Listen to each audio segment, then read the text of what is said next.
Ammar TV.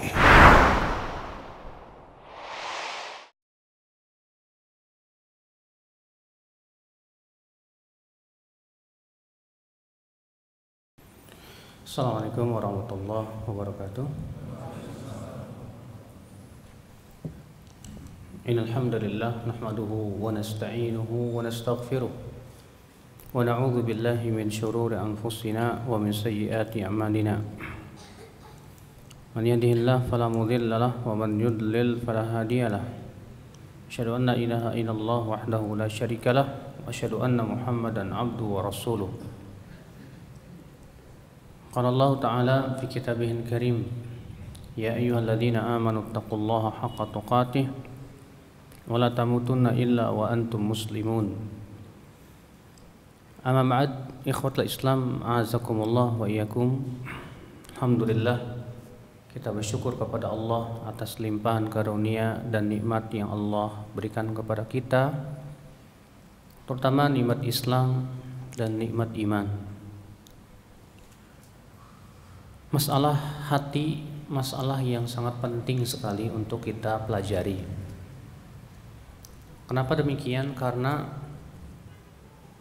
keselamatan seorang hamba dalam hari kiamat itu tergantung kepada keselamatan hatinya. Allah berfirman dalam surat Asy-Syu'ara ayat 88 sampai 89, Yauma la yanfa'u malu wala banun illa man atallaha biqalbin salim. Pada hari harta itu tidak bermanfaat, tidak pula anak-anak, kecuali orang yang datang kepada Allah dengan membawa hati yang selamat. Allah menyebutkan dalam ayat ini bahwa di hari kiamat harta dan anak-anak tidak bermanfaat. Kemudian Allah menyebutkan bahwa yang bermanfaat itu apa Pak? Yaitu orang yang membawa hati yang selamat. Ini menunjukkan bahwa keselamatan seorang hamba di hari kiamat tergantung kepada keselamatan hatinya. Semakin hatinya selamat, semakin pula selamatnya sempurna pada hari kiamat. Dan semakin tidak selamat, berarti semakin kurang selamat pula nanti pada hari kiamat. Akhul Islam, azakumullah.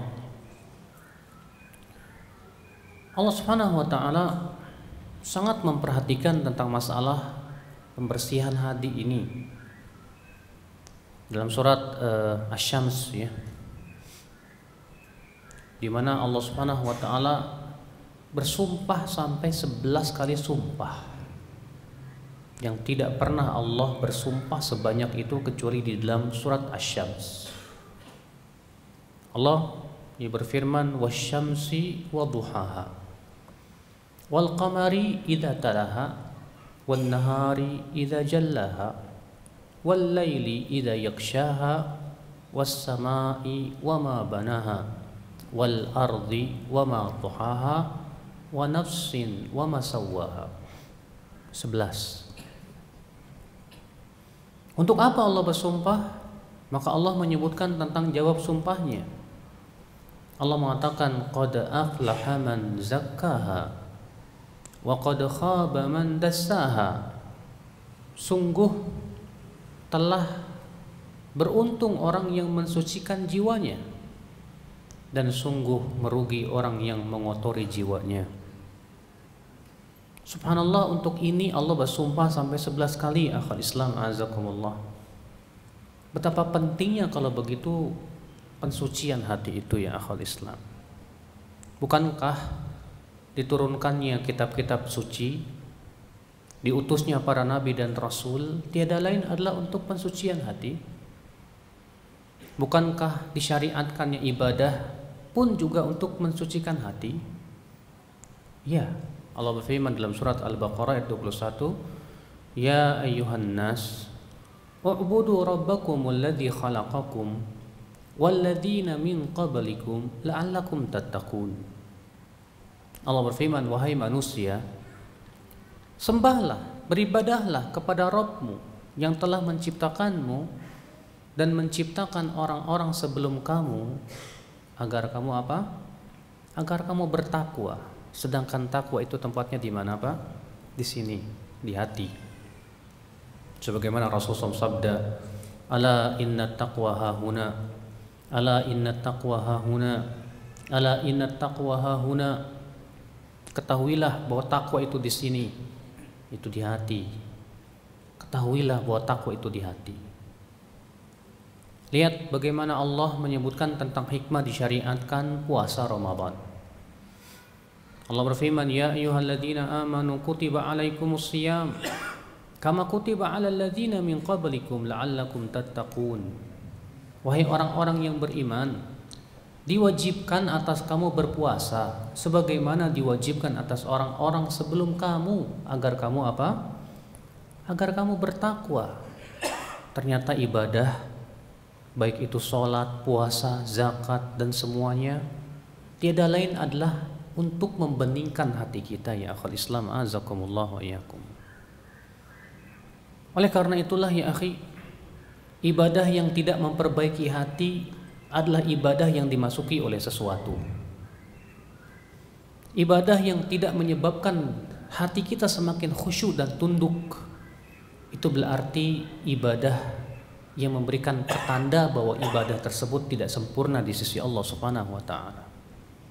Karena Allah berfirman, "Innama yataqabbalullahu minal muttaqin." Sesungguhnya Allah hanyalah menerima dari orang-orang yang bertakwa. Berarti orang yang tidak menghasilkan ketakwaan dari hatinya, dari ibadahnya tersebut, itu pertanda ibadahnya dimasuki sesuatu ya akhul Islam azakumullah wa iyyakum. Maka ya akhi, perhatian kita kepada hati harus melebihi daripada perhatian kita kepada badan. Apabila kita sakit, banyak diantara kita pergi ke dokter. Kita sakit, segera mencari obat. Oh, sakitnya badan itu memang terasa, Pak. Tapi sakitnya hati tidak terasa. Hanya orang-orang yang Allah berikan kepadanya rahmat dan kasih sayangnya yang bisa merasakan kepedihan ataupun sakitnya hatinya tersebut. Akhul Islam azakumullah wa iyyakum. Oleh karena itulah, lihatlah ketika Allah mensifati orang-orang munafikin dalam surat Al-Munafiqun ya. Allah mengatakan, "Wa idza ra'aitahum tu'jibuka ajsamuhum." Apabila kamu melihat orang-orang munafik itu, badan-badan mereka, jasad-jasad mereka membuat kamu kagum, kata Allah. Orang-orang munafik rupanya perhatian terhadap badannya luar biasa, Pak. Badannya bagus-bagus, ya, sterek-sterek. Ini menunjukkan bahwa kita sebagai seorang muslim jangan melulu yang kita pikirkan adalah badan. Tidak, yang terpenting hati. Kalau Bapak punya badan yang hebat, seletarek dan yang lainnya, Pak, itu tidak akan menyelamatkan dari azab kubur. Kalau kita punya badan yang tinggi besar dan kuat, sama sekali tidak akan bisa menahan azab Allah sedikit pun juga. Makanya dahulu para sahabat lihat bagaimana perhatian mereka terhadap hati luar biasa. Al Hasan Al Basri berkata, "Ma fuddila ashabu Rasulillah SAW bikathratis saum wala bikathratis salah, walakinnahum fuddilu bima waqara fi qulubihim." Dahulu para sahabat tidaklah diberikan keistimewaan oleh Allah karena banyaknya puasa, tidak pula karena banyaknya sholat. Akan tetapi mereka diberikan keutamaan karena apa yang ada di hati-hati mereka. Naam akhal Islam. Disebutkan dalam hadis yang diriwayatkan Abu Daud dan yang lainnya, suatu ketika Rasulullah SAW sedang duduk dengan beberapa sahabatnya. Lalu muncullah seorang laki-laki. Lalu Rasulullah bersabda, "Yatlu'ul an rajulun min ahlil jannah." Sekarang akan muncul seorang laki-laki dari penduduk surga. Kemudian muncullah seorang lelaki Ansar. Dalam keadaan ia telah berwudu dan ia menenteng sendalnya tersebut. Keesokan harinya kembali Rasulullah SAW bersabda, "Yatlu'ul an rajulun min ahlil jannah." Akan muncul sekarang seorang laki-laki penduduk surga. Ternyata yang muncul lelaki yang kemarin.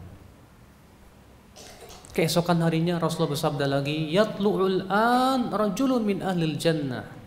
Sekarang akan muncul lelaki penduduk surga. Ternyata yang muncul yang kemarin lagi. Maka Abdullah bin Amr bin Al-As berkata, siapa orang ini? Aku ingin melihat bagaimana ibadahnya dia.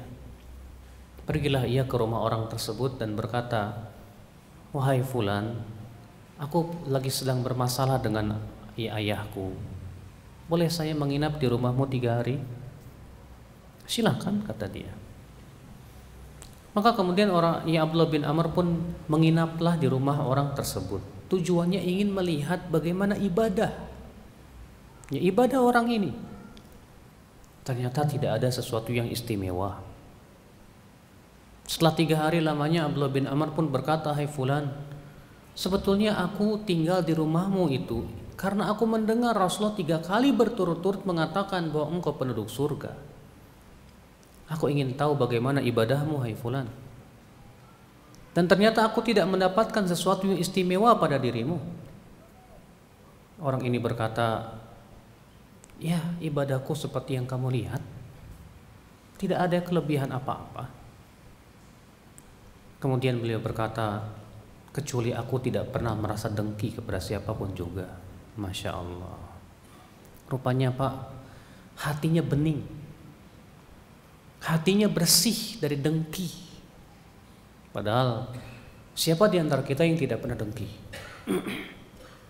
Yang namanya dengki itu muncul akibat adanya persaingan, Pak. Ya tidak? Iya. Adanya persaingan bisnis menyebabkan saling dengki di antara mereka. Di kantor adanya persaingan untuk naik kedudukan, terjadi kedengkian. Bahkan terkadang sesama ustadz pun terjadi dengki. Ya, itu bisa terjadi. Tapi lihat sahabat ini mengatakan, aku tidak punya amal yang lebih, tapi aku tidak pernah merasa dengki kepada siapapun juga. Makanya kata para ulama, ya, amalan hati jauh lebih agung daripada amalan anggota badan. Dan ini kata Al-Imam Ibnu Qayyim, di antara perkara yang menunjukkan hal ini adalah hadis yang diriwayatkan oleh Bukhari dan Muslim dari hadis Abu Hurairah, bahwa Rasulullah SAW ditanya, wahai Rasulullah, amal apa yang paling utama ya Rasulullah? Kata Rasulullah, imanun billah, iman kepada Allah. Kemudian apa ya Rasulullah? Kata Rasulullah, jihadun fi sabilillah, berjihad di jalan Allah. Kata Imam Ibnu Qayyim, lihat bagaimana Rasulullah SAW lebih mengutamakan iman kepada Allah daripada berjihad. Padahal jihad itu Masya Allah Pak, ya, sesuatu yang sangat berat sekali. Seorang yang berjihad mengangkat senjata, dia harus mencampakkan dirinya kepada kematian. Dia mencampakkan diri terkadang kepada kelaparan, penyiksaan dan yang lainnya. Tapi ternyata iman kepada Allah lebih utama dari itu. Ini menunjukkan bahwa amalan hati lebih utama daripada amalan badan. Ini menunjukkan Pak, perhatian Islam terhadap hati itu memang luar biasa. Maka dari itulah ya akhwal Islam, setiap kita berusaha semaksimal mungkin untuk selalu lebih memperhatikan hati kita ini. Kenali penyakit-penyakit hati, kenali ciri-ciri hati. Al-Imam Ibnu Qayyim dalam kitab Ighathatul Lahafan, ya, menyebutkan bahwa hati terbagi menjadi 3. Yang pertama, qalbun hayy atau qalbun sahih, yaitu hati yang hidup atau hati yang sehat. Ya. Yang kedua yang disebut dengan qalbun mayyit, yaitu hati yang mati.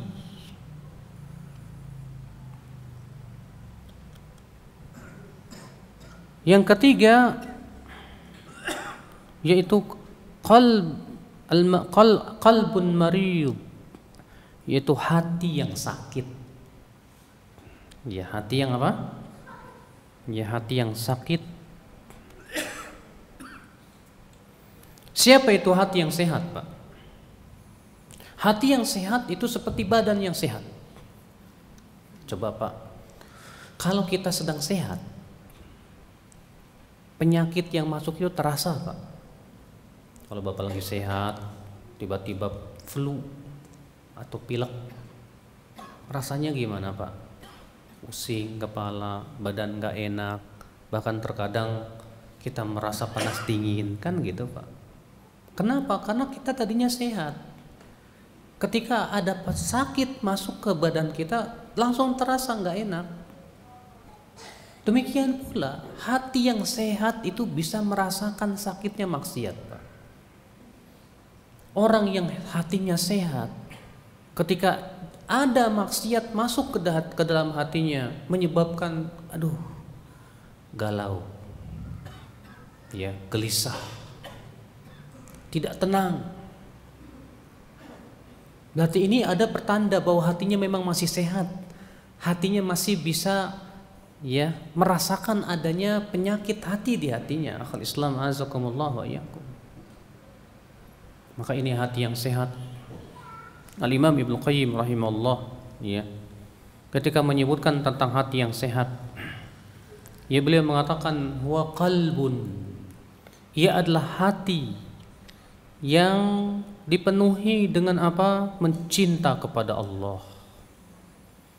Hati yang cintanya karena Allah, bencinya karena Allah. Demikian pula, ya, perbuatannya itu selalu mengharapkan keridhaan Allah Subhanahu wa taala. Beliau berkata, alladzi salima sahibuhu minal wuqu'i fi syubuhati wasyahawat. Wastaqama ala amrillah waqtada bi sunnati Rasulillah sallallahu alaihi wasallam. Hati yang sehat itu hati yang selamat dari syubhat dan syahwat. Ia pun istiqomah di atas perintah-perintah Allah. Ia pun berusaha untuk mengikuti perintah-perintah Rasulullah sallallahu alaihi wasallam. Sehingga hati yang sehat ia selalu mencintai ketaatan, Pak. Makanya hati yang sehat itu, Pak, ya, dia tidak suka kepada maksiat. Di saat ia melihat maksiat, ia mengingkari hatinya itu. Di saat ia melihat taat, ia senang kepadanya. Bahkan ia selalu berlomba-lomba dalam kebaikan. Kenapa? Karena hatinya dipenuhi dengan cinta kepada iman dan Islam. Hatinya dipenuhi dengan mengharapkan keridhaan Allah Rabbul Izzati wal Jalalah. Sehingga akhirnya hati tersebut hati yang hidup. Bahkan Pak, hati semakin hidup, semakin sehat, semakin bening, ia diberikan oleh Allah firasat yang sangat kuat sekali. Hati semakin bening, semakin diberikan oleh Allah pemahaman yang sangat dalam sekali. Makanya lihatlah para sahabat, orang yang paling bening hatinya, makanya pemahaman mereka paling dalam. Lihatlah para ulama, mereka orang yang paling bening hatinya, maka mereka orang yang sangat faqih dalam agama. Dengan kebeningan hati itulah, ya akhwal Islam, dibukakan pintu-pintu ilmu kepada dia. Ikhwatal iman, azakumullah wa iyyakum. Adapun hati yang mati, apa itu? Hati yang sudah tidak lagi merasakan sakitnya maksiat, Pak. Antum lihat orang mati, kalau orang mati kita tusuk-tusuk dengan dia sudah tidak merasakan sakit lagi, Pak. Iya. Orang yang sudah mati Bapak guyur pakai air dingin, dia tidak merasakan dingin lagi, Pak. Orang yang mati Bapak pukul-pukul dengan tangan, ia sudah tidak merasakannya lagi, Pak. Demikian pula hati yang mati pun sudah tak lagi merasakan sakitnya maksiat. Kadang orang yang hatinya mati itu, Pak, ya, bahkan ia merasa senang dengan maksiat, Pak. Orang yang hatinya mati itu bahkan terkadang merasa bangga dengan maksiat, Pak. Masya Allah. Sehingga ketika ia mau melaksanakan ketaatan, berat rasanya. Ketika ia mau pergi ke masjid, terasa berat kakinya, Pak. Bahkan terkadang hati yang mati itu malah membenci orang yang berbuat ketaatan. Dia melihat orang yang pergi ke masjid gak suka. Dia melihat orang yang wanita yang berjilbab gak suka. Kenapa? Karena hatinya telah dipenuhi oleh maksiat, telah hitam kelam. Bahkan hati yang mati itu melihat kebenaran sebagai sebuah kebatilan, melihat kebatilan sebagai sebuah kebenaran. Ini kata Salman Al-Farisi, ya, hati yang terbalik, bukan mati lagi, terbalik bahkan. Seharusnya kebenaran dilihat sebagai sebuah kebenaran, tapi karena hatinya sudah terbalik, ia melihat kebenaran sebagai sebuah kebatilan. Subhanallah. Ikhwatal Islam, azakumullah wa iyyakum. Wallah, tidak ada musibah yang paling besar bagi seorang hamba, Pak, kecuali kematian hatinya. Karena kematian hati lebih parah daripada kematian badan. Orang yang badannya mati dah selesai, tapi orang yang hatinya mati, ia berbuat kerusakan di muka bumi. Orang yang hatinya mati, ia menghalang-halangi manusia dari jalan Allah. Orang yang hatinya mati bahkan ya berusaha untuk memahami agama dengan sesuai dengan hawa nafsunya saja. Sehingga kata Ibnu Qayyim, orang yang hatinya mati itu panglimanya apa? Hawa nafsu. Kendaranya apa? Kelalaian. Cinta bencinya bukan karena Allah, tapi kepentingan dirinya. Demikian pula ya wala dan baroknya, pemberian loyalitasnya, semuanya bukan karena Allah, tapi karena kepentingannya. Subhanallah, akal Islam, azakumullah. Ini hati yang mati. Ya bahkan terkadang kita melihat orang-orang yang hatinya telah mati itu, Pak, subhanallah, ya. Justru ia merasakan nikmat dengan berbuat maksiat dan maksiat. Bahkan ia merasa rindu untuk berbuat maksiat kepada Allah Subhanahu wa taala. Allah as-salamata wal afiyah. Adapun yang ketiga, hati yang sakit. Maka hati yang sakit ini kata Al-Imam Ibnu Qayyim, fihi maddatan. Ada dua unsur padanya. Ada unsur iman dan unsur maksiat. Di hati yang sakit ada cinta kepada Allah, ada. Di hati yang sakit ia masih iman kepada Allah, ia mencintai Rasulullah, ia pun mengharapkan kehidupan akhirat, dia pun mengharapkan ridha Allah. Namun dia masih ada unsur lain. Apa itu? Masih suka mengikuti hawa nafsu. Masih dia tertipu oleh dunia dan mengutamakan kehidupan dunia. Nah, sekarang jadi pertanyaannya, Pak, kita ini hati yang mana ya, Pak ya? Mungkin yang ketiga kali ya. Hati yang sakit nih, Pak. Ketika ditanya, Bapak beriman kehidupan akhirat? Saya beriman. Bapak mau mengharapkan keridhaan Allah? Mau. Bapak yakin Bapak akan mati dan akan dibangkitkan? Tahu. Tapi terkadang semangat kita kepada ketaatan lemah, gitu, Pak. Iya. Semangat kita kepada kebaikan lemah. Masih kita suka berbuat maksiat. Berarti ini orang sedang sakit hatinya, Pak. Masya Allah. Ikhwatul iman, azakumullah wa iyyakum. Dan kalau sakitnya semakin lama, semakin berat, menyebabkan mati. Sebagaimana sakit badan itu semakin berat, badan itu pun akan mati. Maka jangan biarkan seorang mukmin, jangan sampai membiarkan penyakit-penyakit hati itu ada pada dirinya. Maka kewajiban kita apa yang harus kita lakukan terhadap hati kita ini, Pak? Iya. Yang harus kita lakukan adalah berusaha yang pertama introspeksi diri terhadap diri kita dan hati kita. Coba pelajari tentang penyakit-penyakit hati. Mungkin di sini banyak dokter kayaknya saya lihat dari tadi, ya. Ada dokter Basuki, masya Allah, ya. Ada beberapa yang lain mungkin. Bapak, ya ketika jadi dokter wajib nggak belajar tentang penyakit dan ciri-ciri penyakit? Harus. Oh ini penyakitnya begini, sifat penyakitnya begini. Harus dipelajari itu, Pak. Demikian pula, kalau kita tidak mempelajari penyakit hati, kita tak akan bisa untuk mengenalinya, Pak. Bahkan kalau kita tidak peduli dengan penyakit yang terus menggerogoti keimanan kita dalam hati, hati pun akan menjadi kelam. Kata Rasulullah SAW, "Idza adnabal abdu nukitat fi qalbihi nuktatun sauda."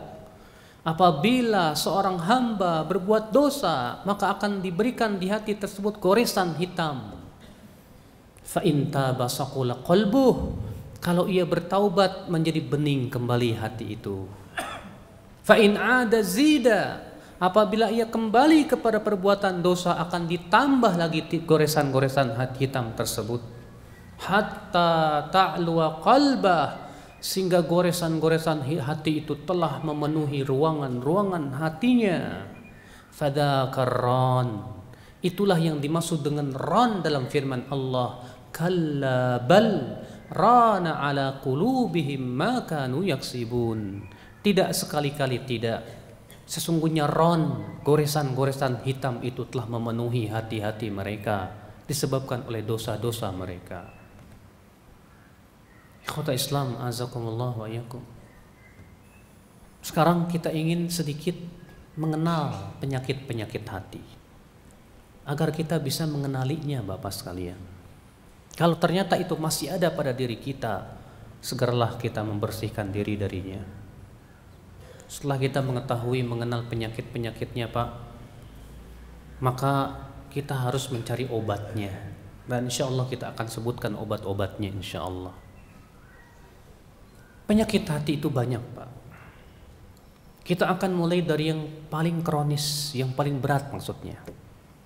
Yang paling berat yaitu mengagungkan selain Allah. Ini paling berat sudah, Pak. Apabila hati kita lebih mengagungkan makhluk daripada Khalik, berarti ini orang sudah berpenyakit hatinya berat. Hampir redup cahaya hati itu, bahkan hampir-hampir ia mati hati tersebut. Karena orang kalau sudah mengagungkan sesuatu, hampir-hampir ia jatuh kepada kesyirikan. Sedangkan Allah tidak akan pernah mengampuni dosa syirik, akhwat Islam. Iya. Terkadang ada orang ketika berada di sisi kuburan takut kualat, tapi kalau berada di masjid nggak masalah. Ini berarti sudah ada di hatinya ya benih-benih penyakit pengagungan kepada kuburan. Ya, betul. Kalau ternyata ia lebih takut di sisi kuburan daripada yang ada berada di masjid. Kalau di masjid dia nggak berani bersumpah dusta, tapi di sisi kuburan dia berani, tapi di sisi kuburan enggak, takut kualat sama wali. Berarti ini orang takut kepada makhluk yang tidak bisa memberikan manfaat dan mudarat, Pak. Wah, ini berat, Pak, berat. Iya. Berat wallahi akhwal Islam azakumullah wa iyyakum. Hati yang hidup itu adalah hati yang selalu mengagungkan Allah. Iya. Ketika ia sholat di hadapan Allah, dia tunduk, dia takut karena ia mengagungkan Allah Rabbul Izzati wal Jalalah, membesarkan Allah. Di hatinya Allah begitu besar. Makanya kenapa sholat itu disyariatkan memulai dengan takbiratul ihram, Allahu Akbar. Emang artinya Allahu Akbar apa sih, Pak? Allah yang paling besar. Kata Ibnu Qayyim, ini adalah kunci kekhusyuan. Faman kana Allahu akbar min kulli syai'in fi sadrih. Siapa yang di hatinya Allah lebih besar dari segala sesuatu, khasya'at jawarihu, pasti khusyuk salatnya. Tapi siapa yang di hatinya ada sesuatu yang lebih besar dari Allah, dia tidak akan bisa khusyuk dalam hatinya. Maka akhi, penyakit pengagungan kepada selain Allah ini berat. Bahkan apabila ia telah jatuh kepada kesyirikan, maka haram bagi dia surga. Kalau dosa-dosa yang lain, Pak, dicuci neraka bisa bersih, Pak. Tapi untuk kesyirikan dicuci neraka pun tidak bisa bersih. Makanya kata Ibnu Qayyim, dosa manusia itu bertingkat-tingkat. Ada dosa yang bisa bersih dengan apa? Dengan amalan soleh. Ada dosa yang amalan soleh tidak bisa membersihkannya, tapi harus dengan apa? Ujian dan cobaan yang berat dalam hidupnya. Dikasih sakit, dikasih kesusahan, kesedihan. Ada yang dosa yang Ujian pun tidak bisa menghapusnya. Yang menghapusnya hanya api neraka. Maka ini dibersihkan dalam api neraka. Kemudian ia setelah bersih diangkat dan dimasukkan ke dalam surga. Ada dosa, api neraka pun tidak bisa membersihkannya. Itu adalah dosa syirik. Mengagungkan selain Allah. Ya, menggantungkan pengharapan kepada selain Allah. Dia tawakalnya bukan kepada Allah tapi kepada makhluk. Cinta bencinya bukan karena Allah. Ini Pak, Masya Allah, penyakit yang paling berat loh Pak. Penyakit hati yang paling berat. Di antara penyakit hati ya akhwal Islam, di antara penyakit hati yang berat kata para ulama apa? Ittiba'ul hawa, mengikuti hawa nafsu. Ingat Pak, nafsu kita ini, jiwa kita ini, hawa nafsu itu lebih senang kepada keburukan loh Pak. Allah berfirman, innan nafsa la'ammaratum bisu. Sesungguhnya hawa nafsu itu selalu menyuruh kepada keburukan. Makanya Pak, ya, ketaatan itu tidak disukai oleh hawa nafsu. Ya tidak? Iya. Hawa nafsu tidak suka kepada ketaatan Pak. Hawa nafsu lebih senang kepada maksiat Pak. Lihat saja, kalau orang-orang di sekitar Bapak diundang untuk ke pengajian di masjid, yang hadir sedikit. Tapi kalau Bapak bikin dangdutan, ya, orkes besar-besaran, nggak usah diundang, banyak Pak. Kenapa Pak? Karena itu tanda memang hawa nafsu suka kepada keburukan. Hawa nafsu sifatnya senang, bersenang-senang, berpoya-poya, berpoya-poya, ya, berhura-hura dan yang lainnya. Itu hawa nafsu. Maka dari itu ya akhwal Islam, azakumullah wa iyyakum, mengikuti hawa nafsu ini penyakit berat. Bahkan penuntut ilmu yang selalu mengikuti hawa nafsunya menyebabkan ilmunya tidak bermanfaat. Allah berfirman dalam surat Al-A'raf ayat 175-176, mengisahkan sebuah kisah yang terjadi di zaman Nabi Musa alaihissalam. Dia seorang laki-laki namanya Bal'am. Ini orang diberikan oleh Allah ayat-ayat Allah, diajari Taurat, bahkan ia menguasai Taurat. Tapi sayang, orang ini lebih mengikuti hawa nafsu daripada mengikuti ayat-ayat Allah. Allah berfirman dalam surat Al-A'raf ayat 175 itu, watlu alaihim naba alladhi atainahu ayatina fansalakha minha faatba'ahu syaitanu fakana minal ghawin walau syi'na larafa'nahu biha walakinnahu akhlada ilal ardi wattaba'a hawah famathaluhu kamathalil kalb, kata Allah. Bacakan kepada mereka hai Muhammad tentang orang yang kami ajarkan kepadanya ayat-ayat kami, kemudian ia pun lepas darinya, lalu setan pun mengikutinya, maka ia pun termasuk orang-orang yang tersesat jalan. Lihat, Allah mengatakan bacakan tentang orang yang tadinya diajarkan ayat-ayat Allah, kemudian ia lepas dari ayat tersebut, ia pun diikuti syaitan dan ia jadi orang yang sesat. Lalu Allah berfirman di ayat 176-nya, walau syi'na la rafa'nahu biha, kalaulah kami kehendaki, kami akan angkat derajatnya dengan ayat-ayat kami itu. Walakinnahu akhlada ilal ardi wattaba'a hawah, akan tetapi dia lebih condong kepada dunia dan mengikuti hawa nafsunya. Maka perumpamaan dia, kata Allah, seperti anjing yang menjulurkan lidahnya. Subhanallah Pak. Rupanya orang yang belajar ayat-ayat Allah, belajar agama, kalau hatinya dipenuhi oleh hawa nafsu, rusak ilmunya. Ilmunya menjadi bumerang buat dia. Ilmunya tidak bermanfaat buat dia ya akhwal Islam. Makanya ya akhwal Islam, ya, ini hati-hati. Penyakit hawa nafsu dan mengikuti syahwat ini berat Pak, berat. Bahkan Rasulullah SAW dalam riwayat Bukhari dan Muslim bersabda, ma dhi'bani ja'i'an ursila fi ghanamin bi afsadalaha mimman harisal mala wa syarafa lidini. Tidaklah 2 ekor serigala lapar yang dilepaskan pada sekelompok kambing lebih berbahaya untuk agama seseorang dari orang yang rakus terhadap harta dan kedudukannya. Subhanallah. Orang yang sangat rakus dengan harta terkadang tidak peduli halal dan haram. Ya, kata Rasulullah SAW, sayati 'alan nasi zaman la yubalin nasu fih min aina iktasabal mal am min halal am min haram. Nanti akan datang suatu zaman, kata Rasulullah, manusia sudah tidak peduli lagi mengambil harta dari mana, apakah dari yang halal atau dari yang haram, sudah tidak peduli. Karena sudah sangat cinta harta, Pak. Orang yang sangat cinta kedudukan terkadang tidak peduli Pak halal dan haram. Yang penting bagaimana dia mendapatkan kedudukan. Akhirnya dia pun ya perbuatan-perbuatan maksiat pun tidak peduli bagi dia. Fa Allahul musta'an wa alaihi tiklan. Ini penyakit yang sangat berat, Pak. Yang tidak boleh ada pada hati kita. Makanya kata Rasulullah SAW apa? Inna mimma akhsha alaikum, sesungguhnya di antara yang paling aku khawatirkan atas kalian hai umatku, syahawatul ghayy fi furujikum wa butunikum wa hawan muttaba.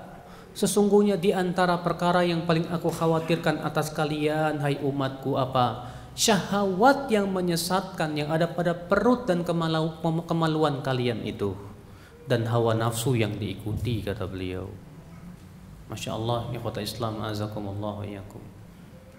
Ini penyakit hati, Pak. Penyakit cinta dunia, penyakit cinta syahwat. Ya. Gara-gara penyakit cinta dunia, sesama muslim berantem.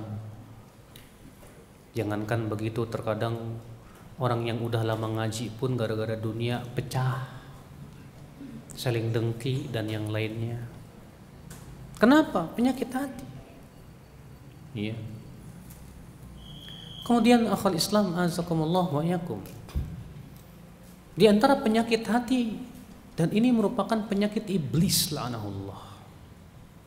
Al-Imam Ibnu Qayyim rahimahullah ketika menyebutkan tentang jenis-jenis penyakit hati, beliau bagi-bagi sesuai dengan jenisnya. Ada jenis penyakit yang merupakan sifat iblis. Ada jenis penyakit yang merupakan sifat hewan binatang ternak maksudnya ya.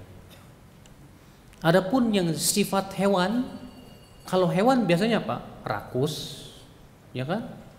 Kemudian senangnya makan, minum, udah pokoknya dia pikirin apa? Makan toh. Iya, pikiran dia cuma makan aja, ngikutin hawa nafsu makan dan yang lainnya.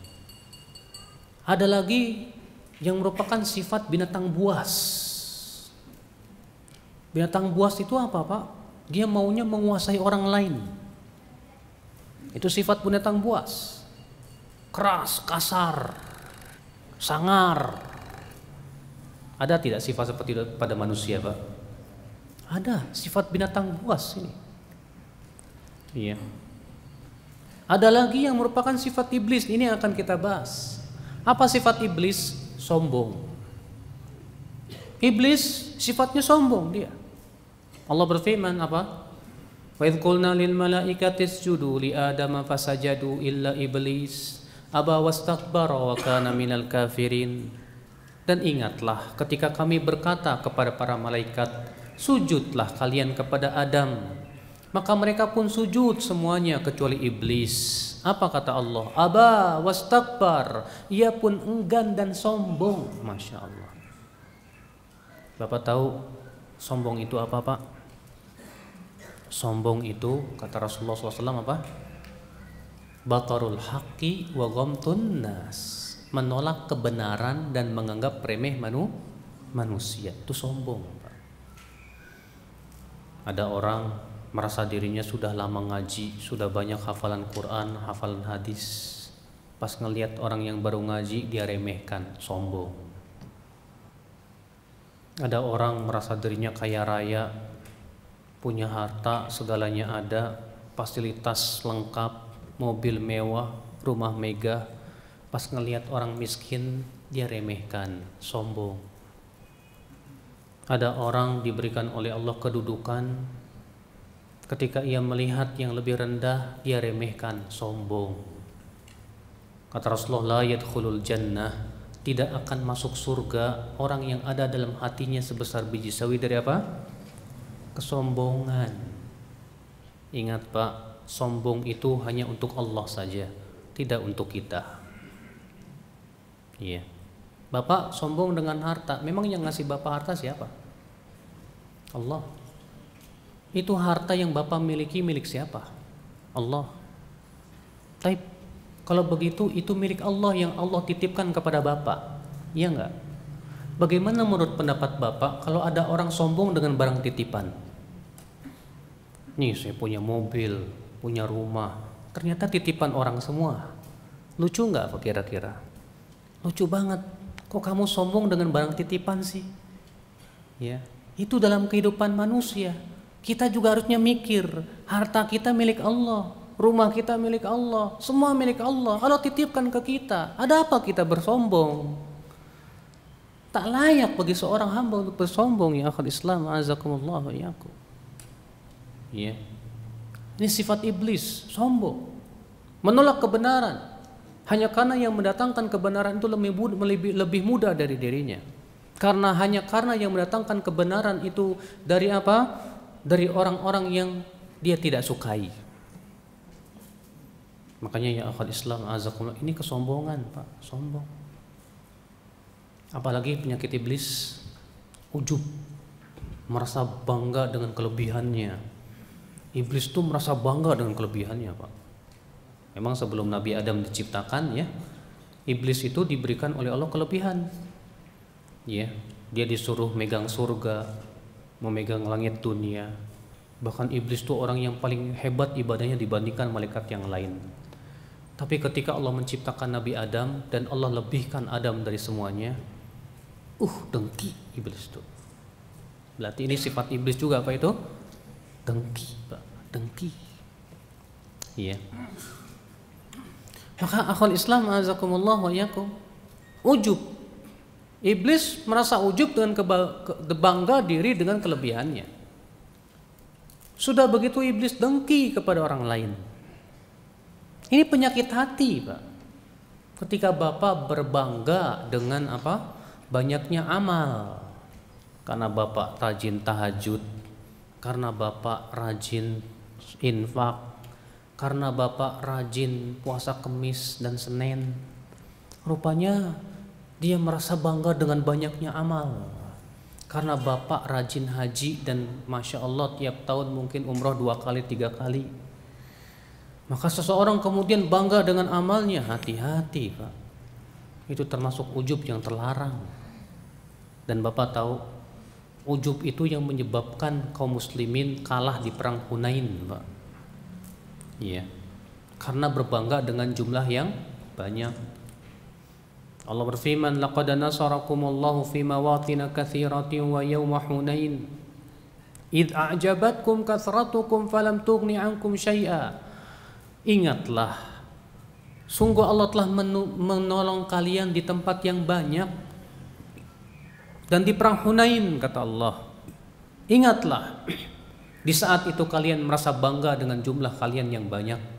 Karena waktu itu pasukan kaum muslimin ada 12.000 pasukan.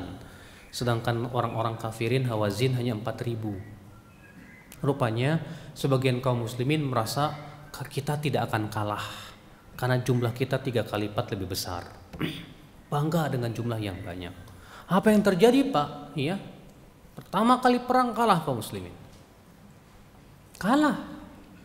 Maka Allah Subhanahu wa taala abadikan kisah tersebut yang tentang perang Hunain itu.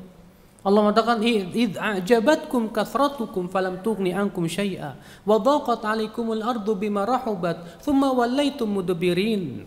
Ingatlah di saat itu kalian merasa bangga dengan jumlah kalian yang banyak, padahal jumlah yang banyak tidak bermanfaat sama sekali buat kalian.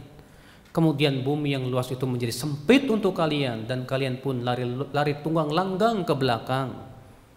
Masya Allah, berbangga dengan jumlah yang banyak ternyata malah membinasakan. Makanya benar kata Rasulullah, salasun minal muhlikat, ada 3 perkara yang membinasakan. Apa itu? Yang pertama, syuhun muta', kekikiran yang diikuti, kikir. Yang ketiga apa? Wahawan muttaba, hawa nafsu yang ditaati, yang diperturutkan. Yang ketiga apa? I'jabu kulli ra'yin bi ra'yih, berbangga dengan ra'yu. Dia merasa dirinya profesor, doktor, dia merasa cerdas, lalu ia berbangga dengan akalnya, berbangga dengan ra'yunya. Kata Rasulullah, ini membinasakan. Berarti yang namanya berbangga dengan sesuatu itu membinasakan, Pak. Bapak berbangga dengan kedudukan Bapak karena Bapak seorang jenderal. Bapak berbangga karena Bapak seorang direktur ataupun yang lainnya. Wallah, Pak, kebanggaan Bapak dengan itu hanya akan memasukkan Bapak ke neraka. Makanya Aisyah radhiyallahu anha pernah berkata, dahulu aku pernah memakai perhiasan dan aku merasa ujub dengan perhiasan itu. Apa kata Abu Bakar? Hai Aisyah, perhiasanmu itu akan memasukkan kamu ke neraka. Karena ujub, Pak.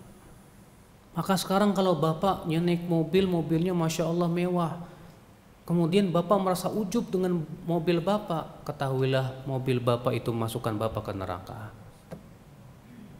Iya, makanya Aisyah radhiyallahu anha ketika diingatkan oleh ayahnya Abu Bakar, Aisyah langsung sadar, langsung dicopot-copotnya perhiasan itu, diinfakannya di jalan Allah.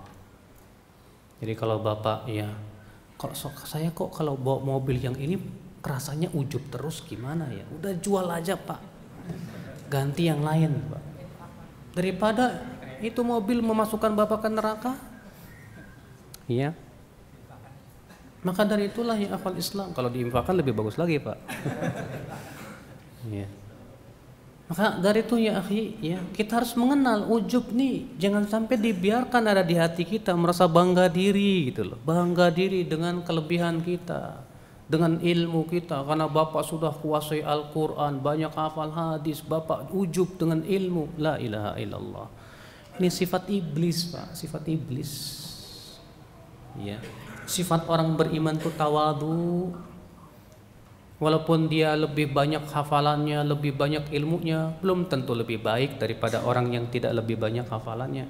Mungkin yang lebih sedikit hafalannya lebih takut kepada Allah, lebih bening hatinya, daripada dia banyak hafalan tapi ternyata hatinya banyak penyakitnya.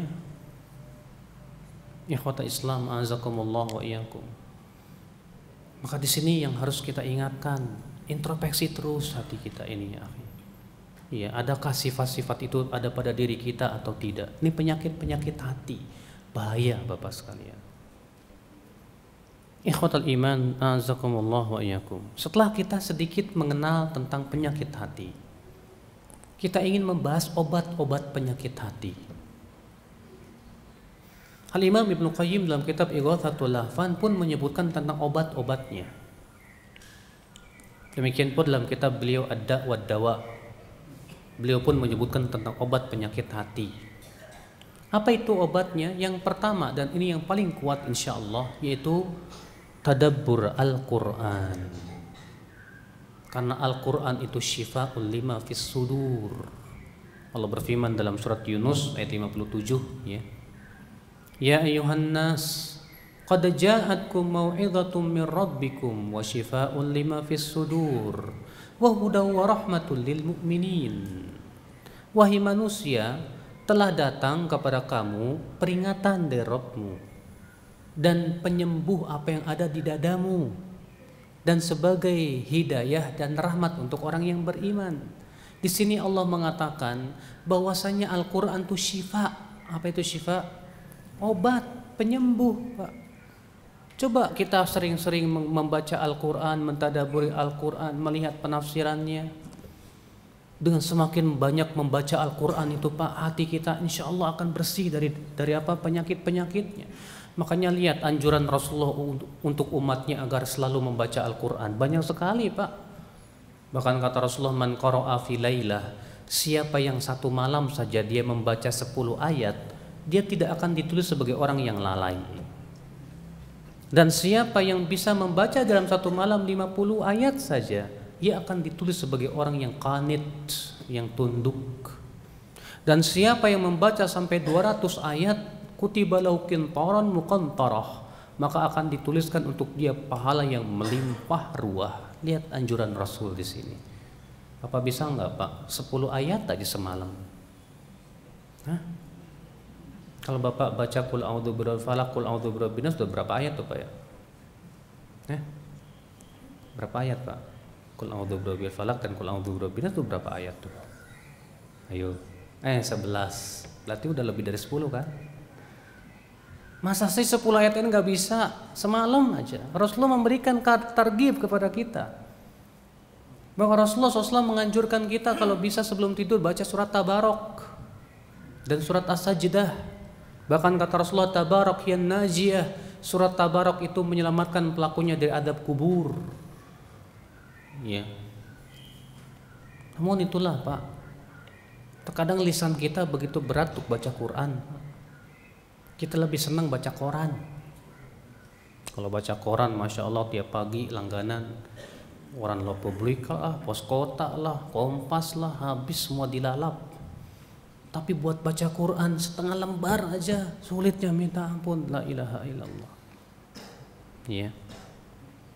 Maka kalau kita ingin hati kita betul-betul dibersihkan dari penyakit-penyakitnya, baca Quran, tadabburi Al-Quran. Allah mengatakan, afala yatadabbaruna Al-Quran. Tidakkah mereka mentadabburi Al-Quran? Tadabburi Al-Quran Pak. Yang kedua, obat penyakit hati itu apa? Zikrullah, zikir kepada Allah.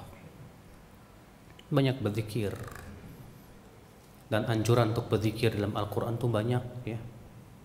Allah berfirman, ya ayyuhalladzina amanu dzkurullaha dzikran katsira wasabbihuhu bukratan wa asila. Hai orang-orang yang beriman, berzikirlah kepada Allah dengan zikir yang banyak, dan bertasbihlah kepada Allah di waktu pagi dan petang. Dan zikir pagi dan petang itu termasuk zikir yang paling sering disebut oleh Allah dalam Al-Quran. Iya, wasabbihuhu bukratan wa asila. Iya. Bahkan Pak, orang yang selalu berzikir itu dimudahkan untuk menjalankan syariat Islam. Al-Imam Ibnu Rajab dalam kitab beliau Jami'ul Ulum wal Hikam membawakan sebuah hadis, dan hadis ini diriwayatkan Imam Abu Ya'la seingat saya, bahwa ada orang datang kepada Rasulullah dan berkata, ya Rasulullah, inna syara'i al-Islam qad kathurat. Wahai Rasulullah, syariat Islam telah banyak datang kepada kita. Famurni bibabin minhu, tolong perintahkan kepada saya satu pintu saja dari pintu-pintu tersebut. Atashabbathu bih, yang bisa saya pegang, hai Rasulullah. Apa kata Rasulullah? La yazalu lisanuka ratban min dzikrillah. Hendaknya lisanmu itu selalu basah dengan zikir kepada Allah. Lihat ketika orang ini mengadu ke Rasulullah, ya Rasulullah, syariat Islam sudah terlalu banyak ya Rasulullah. Saya tidak mampu mengamalkan semuanya, tapi tolong berikan kepada saya satu pintu saja. Dengan pintu itu saya bisa mengamalkan yang lainnya. Ternyata Rasulullah berikan pintu itu apa? Zikir. Kata Rasulullah, senantiasa lidahmu basah dengan zikir kepada Allah. Pak, saya mau tanya Pak, Bapak bisa nggak mengucapkan subhanallah? Bisa kan? Siapa yang tidak bisa mengucapkan Allahu Akbar? Semua bisa kan? Ringan tidak Pak? Sangat ringan. Tapi ternyata yang berzikir sedikit tidak Pak? Dikit banget. Baru kita mengucapkan subhanallah, ingat ke kantor. Baru kita mau zikir alhamdulillah, ingat ke sana sini. Setan nggak suka. Syaitan tidak akan pernah suka kita berzikir kepada Allah Subhanahu wa taala. Maka syaitan tentang mengingatkan kita ke sana kemari, caranya bagaimana supaya tidak berzikir, itu saja. Bapak ketika macet di Jakarta mau ke kantor, kira-kira Bapak lisannya zikir terus apa enggak, Pak? Enggak kan? Bahkan terkadang malah nyanyi. Iya. Kata Ibnu Mas'ud dalam sebuah athar, apabila seseorang naik kendaraan, setan berkata, tagonna, ayo nyanyi, ayo nyanyi. Iya, ternyata dia lebih suka nyanyi daripada baca Quran. Coba kalau bapak lagi macet-macet, bapak baca Quran, murojaah hafalan, masya Allah, nikmat tuh pak. Mungkin bapak ya saking nikmatnya baca Quran, zikir, bapak ngerepin lagi kok nggak macet sih. Ya. Pas macet, zikir lagi, baca Quran lagi, terasa nikmat. Jadi akhirnya macet malah dinikmati sama dia dengan banyak berzikir kepada Allah Subhanahu wa taala. Ikhwatul Islam azakumullah, ini padahal penyembuh yang kuat loh Pak. Banyak berzikir kepada Allah. Ya, jangan lupa tuh Pak, zikir-zikir mutlaknya, zikir muqayyadnya. Ya, zikir masuk WC, zikir berpakaian. Terkadang kita pakai pakaian lupa. Terkadang kita mau melepas pakaian lupa. Terkadang kita duduk baca bismillah lupa.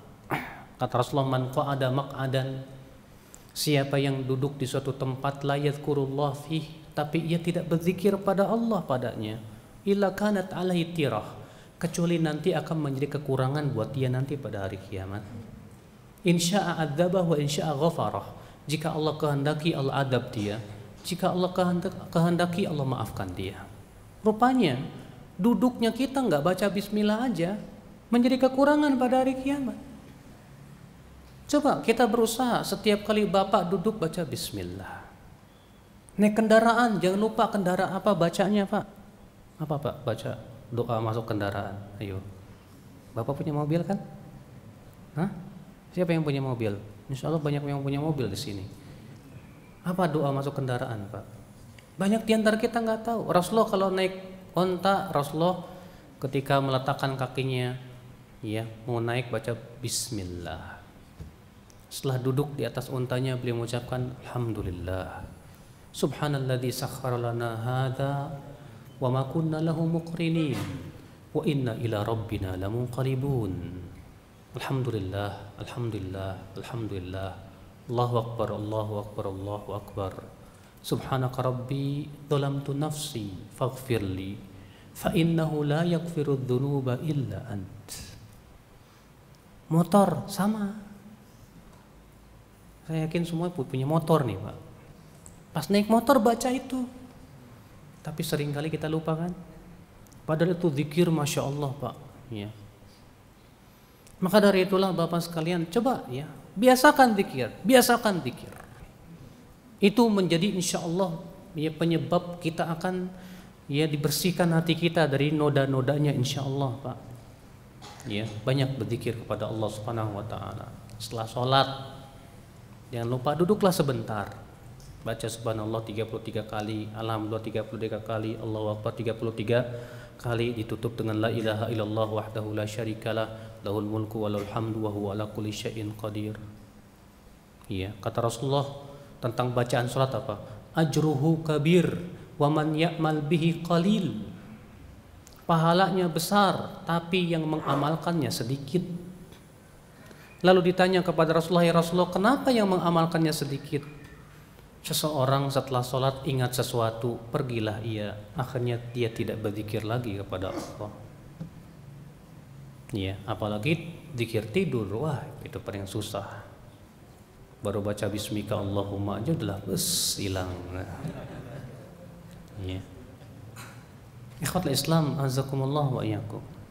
Ini obat yang kedua untuk penyakit hati, kata Ibnu Qayyim. Apa itu? Zikrullah, banyak berzikir kepada Allah. Obat yang ketiga Pak, ad-du'a, banyak-banyak berdoa, sering berdoa kepada Allah, minta. Kata beliau, fa innahu min anfa'il adwiyah. Doa adalah merupakan di antara obat yang paling mujarab untuk mengobati hati kita. Karena doa itu hakikatnya Pak, simbol daripada penghambaan kita kepada Allah. Orang yang banyak berdoa ya Allah, berarti dia mengakui dirinya fakir, tidak mempunyai apa-apa. Dan dia mengakui bahwa penciptanya maha kaya raya. Orang yang berdoa ya Allah, hatinya akan penuh tadarru kepadanya, menghambakan dirinya, bahwa dirinya hambanya, bahwa dia adalah penciptanya. Makanya kata Rasulullah, ad-du'a huwal ibadah. Doa itulah ibadah, kata Rasulullah SAW. Iya, banyak berdoa Pak, karena Allah itu sangat cinta kepada hamba yang banyak berdoa kepada dirinya. Semakin kita banyak berdoa, semakin Allah cinta kepada dia. Beda dengan kita, semakin ada orang banyak minta ke kita, semakin sebel sama dia. Ini orang minta mulu sih, kemarin minta, sekarang minta lagi, minta mulu. Besok-besok pas datang, ya langsung dikatain, ngapain meminta, ya sebel kita sama dia. Tapi Allah tidak, melihat hambanya semakin banyak minta, semakin cinta, karena kekayaan Allah luar biasa. Kata Rasulullah apa? Lau anna awwalakum wa akhirakum wa insakum wa jinnakum, hai manusia, kalaulah generasi awal kalian dan generasi akhir kalian, manusia dan jin kalian, qamu fi sa'idin wahidin, semuanya berkumpul di sebuah lapangan yang luas, fasa'aluni, lalu masing-masing mereka minta kepadaku, fa'ataitu kulla wahidin mas'alatah, dan setiap kamu aku kabulkan permintaannya, mana qasamimma indi, itu tidak mengurangi kekayaanku sama sekali, illa kama yanqusul mikhyatu idza udkhilal bahra, kecuali seperti apa? Jarum yang dimasukkan ke laut, begitu berkurangnya. Makanya banyak berdoa Pak, ya Allah, ya Allah. Tapi ingat, ketika kita berdoa itu dengan penuh tadarru, ya puji-puji Allah, ya jangan lupa bersalawat untuk Rasulullah SAW. Ini obat yang ketiga. Obat yang keempat daripada penyakit hati, apa itu? Al-ilm. Itu ilmu. Apa itu Pak? Ilmu. Ilmu tentang apa?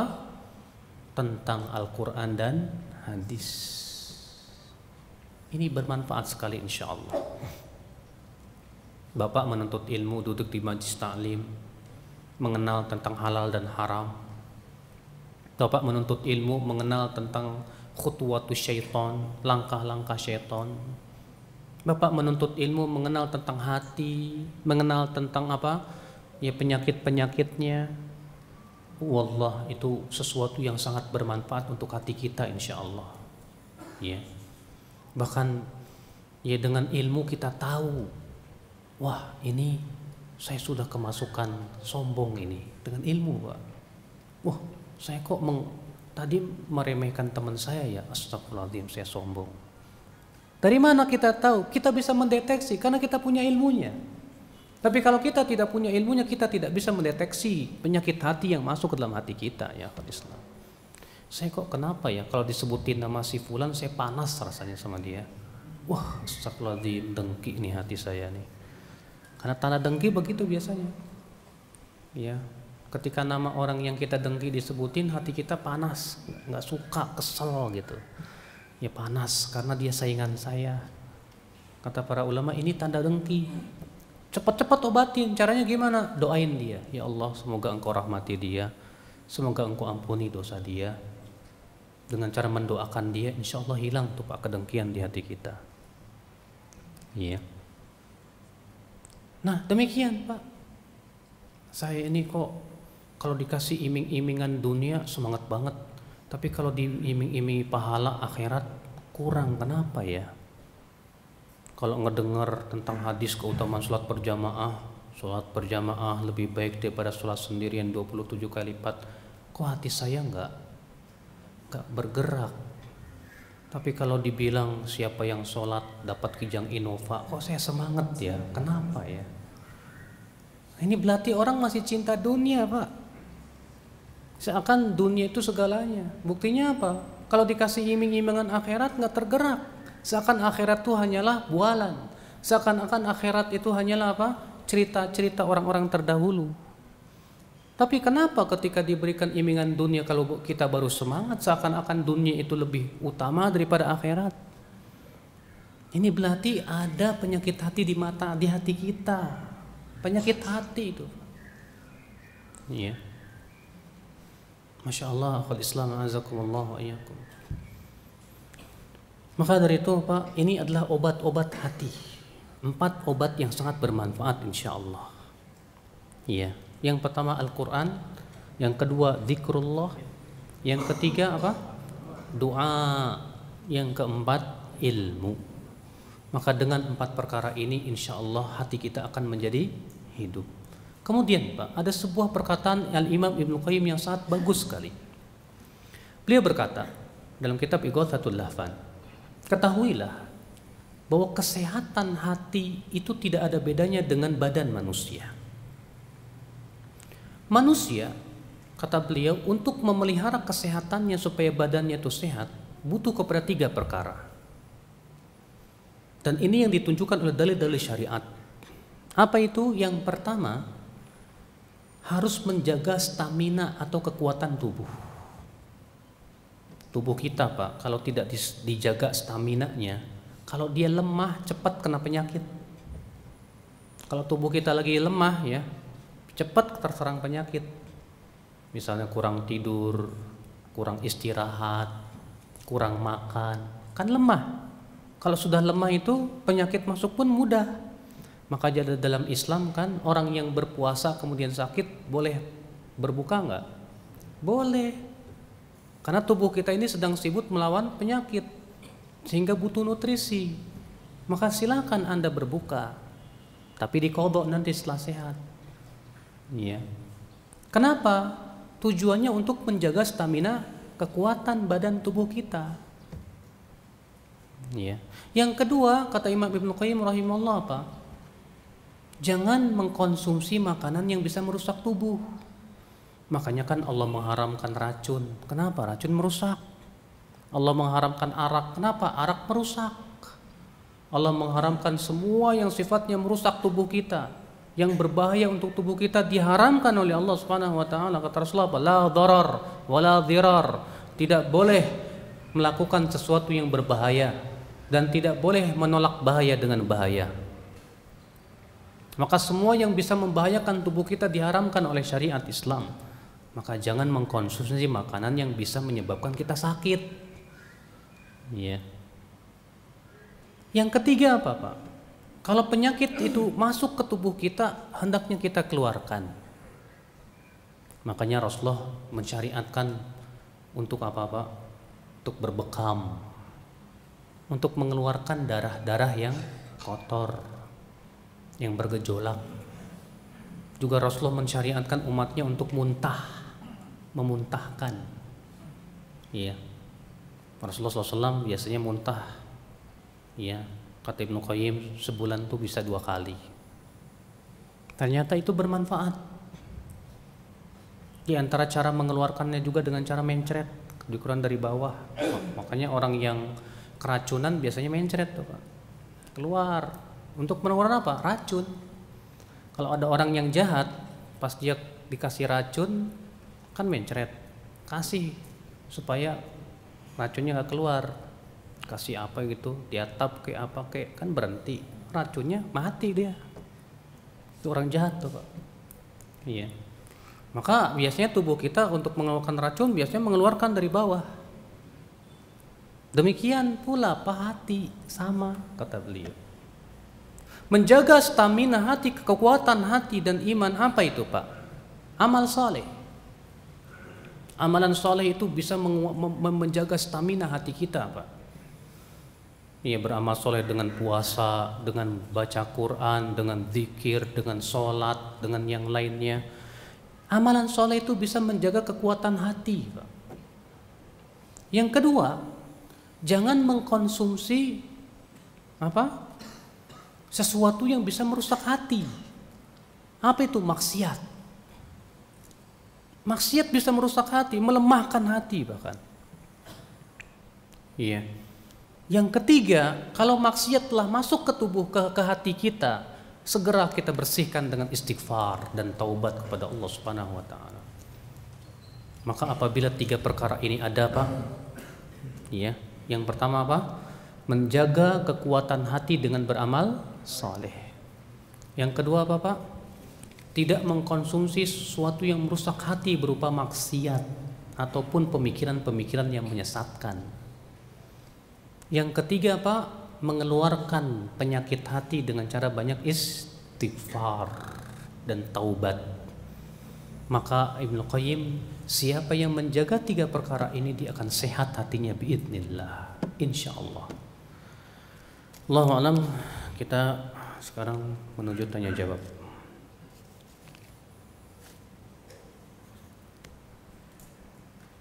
Assalamualaikum Ustaz. Waalaikumsalam warahmatullahi wabarakatuh.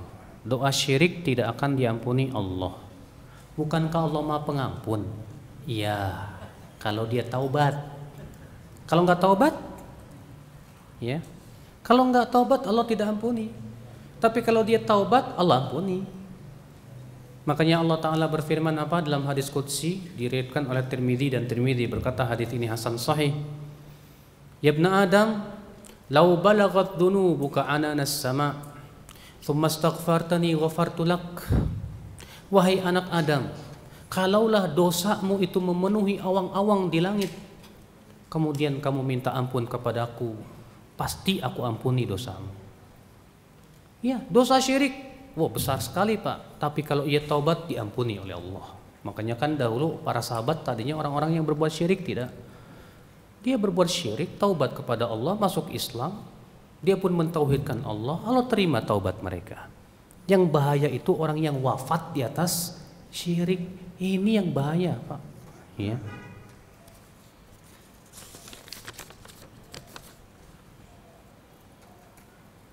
Apa betul Ustadz kolbu itu adalah jantung? Betul sekali Pak. Jadi sebetulnya kalau kolbu dalam bahasa Arab itu, kalau diartikan secara letterlek dari ke bahasa Indonesia artinya jantung. Cuma kalau kita menggunakan jantung kayaknya nggak enak banget Pak ya. Saya sakit jantung sama dia. Kayaknya gimana gitu ya. Tapi memang terjemahan yang benar jantung, sebab Allah menyebutkan bahwa walakin ta'mal qulubul lati fis sudur, akan tetapi yang buta adalah kalbu yang ada di dada. Sedangkan hati itu di sini bukan di dada, Pak. Ya, di bagian bawah di sini. Kalau yang di dada itu kalbu, berarti itu sebetulnya jantung. Ya. Makanya kalau orang yang sakit hati bilangnya begini, sakit hati saya, bukan gini kan? Sakit hati saya sama dia. Sakit hati. Kenapa? Memang secara fitrah pun dia sudah merasakan bahwa ini adalah hatiku yang merupakan kalbu, jantung gitu. Iya.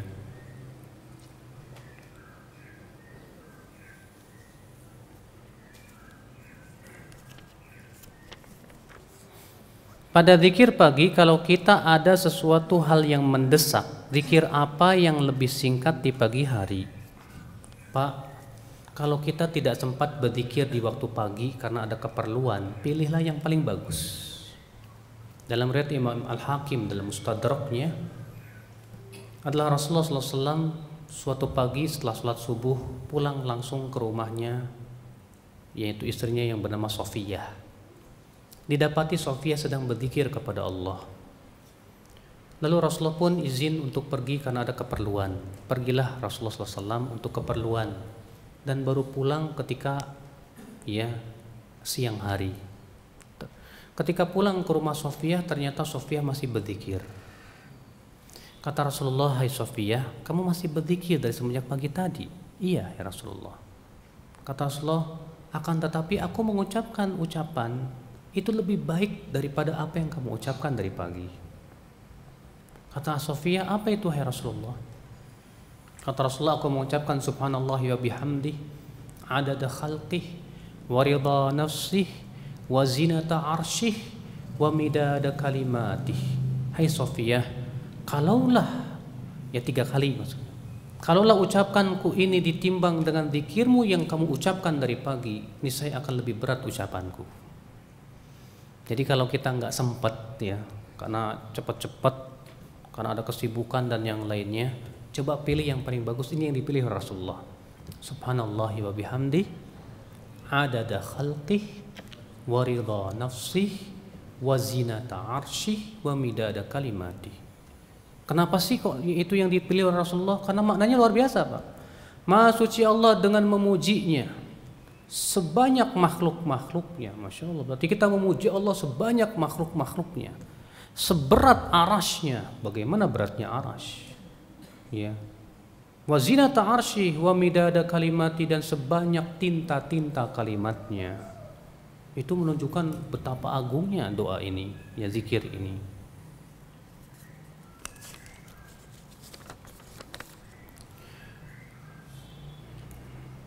Orang tua saya pernah marah kepada adik saya, saking marahnya dia mengatakan, neraka kamu, neraka kamu.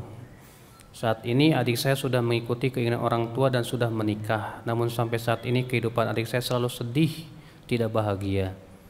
Apakah ini doa dari orang tua saya? Apa yang harus saya lakukan kepada dia, Ustadz? Adik saya padahal selalu taat beribadah dan ya telah patuh berbakti kepada orang tua. Enggak, itu ujian aja, insya Allah. Kalau dia memang sudah memperbaiki diri, sudah dia berbakti kepada orang tua juga sudah memaafkan, tapi kok sekarang hidupnya sedih terus, itu insya Allah kebaikan buat dia. Allah ingin kebaikan kepada dia. Jadi jangan kita kira, Pak, orangnya ditimpa kesusahan terus itu wasengsara dunia akhirat, enggak, belum tentu. Bisa jadi itu kebaikan yang Allah inginkan untuk dia. Kata Rasulullah dalam riwayat Tabrani apa? Idza aradallahu bi 'abdin khaira ajjala lahu al-'uqubata fid dunya. Apabila Allah menginginkan kebaikan pada seorang hamba, Allah percepat siksa dia untuk dia di dunia saja.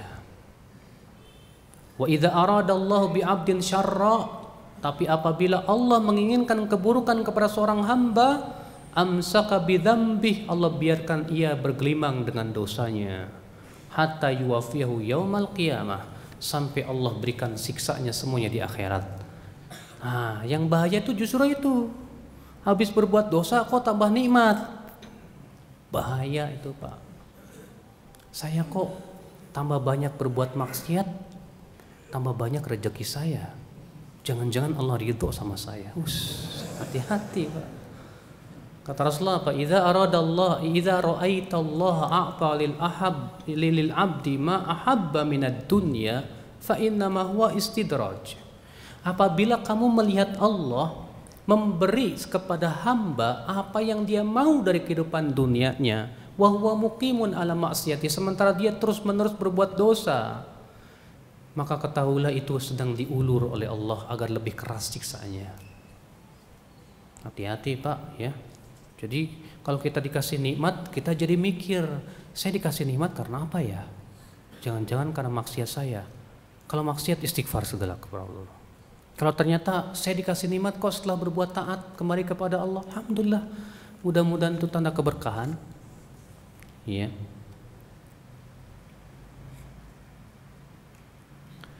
Ustadz, kalau kita habis selesai sholat kita langsung zikir karena ada suatu keperluan mendesak.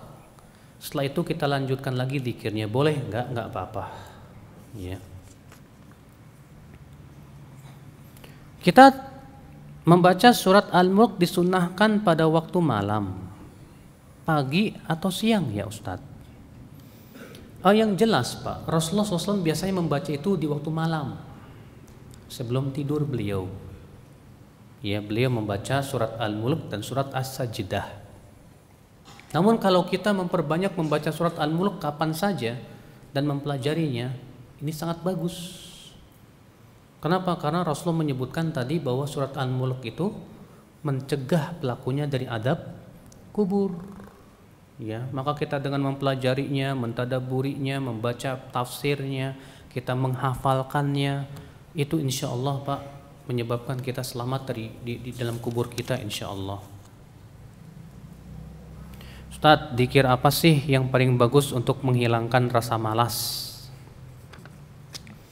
Untuk menghilangkan rasa malas ada beberapa tips yang bisa diikuti. Yang pertama, sholat tahajud.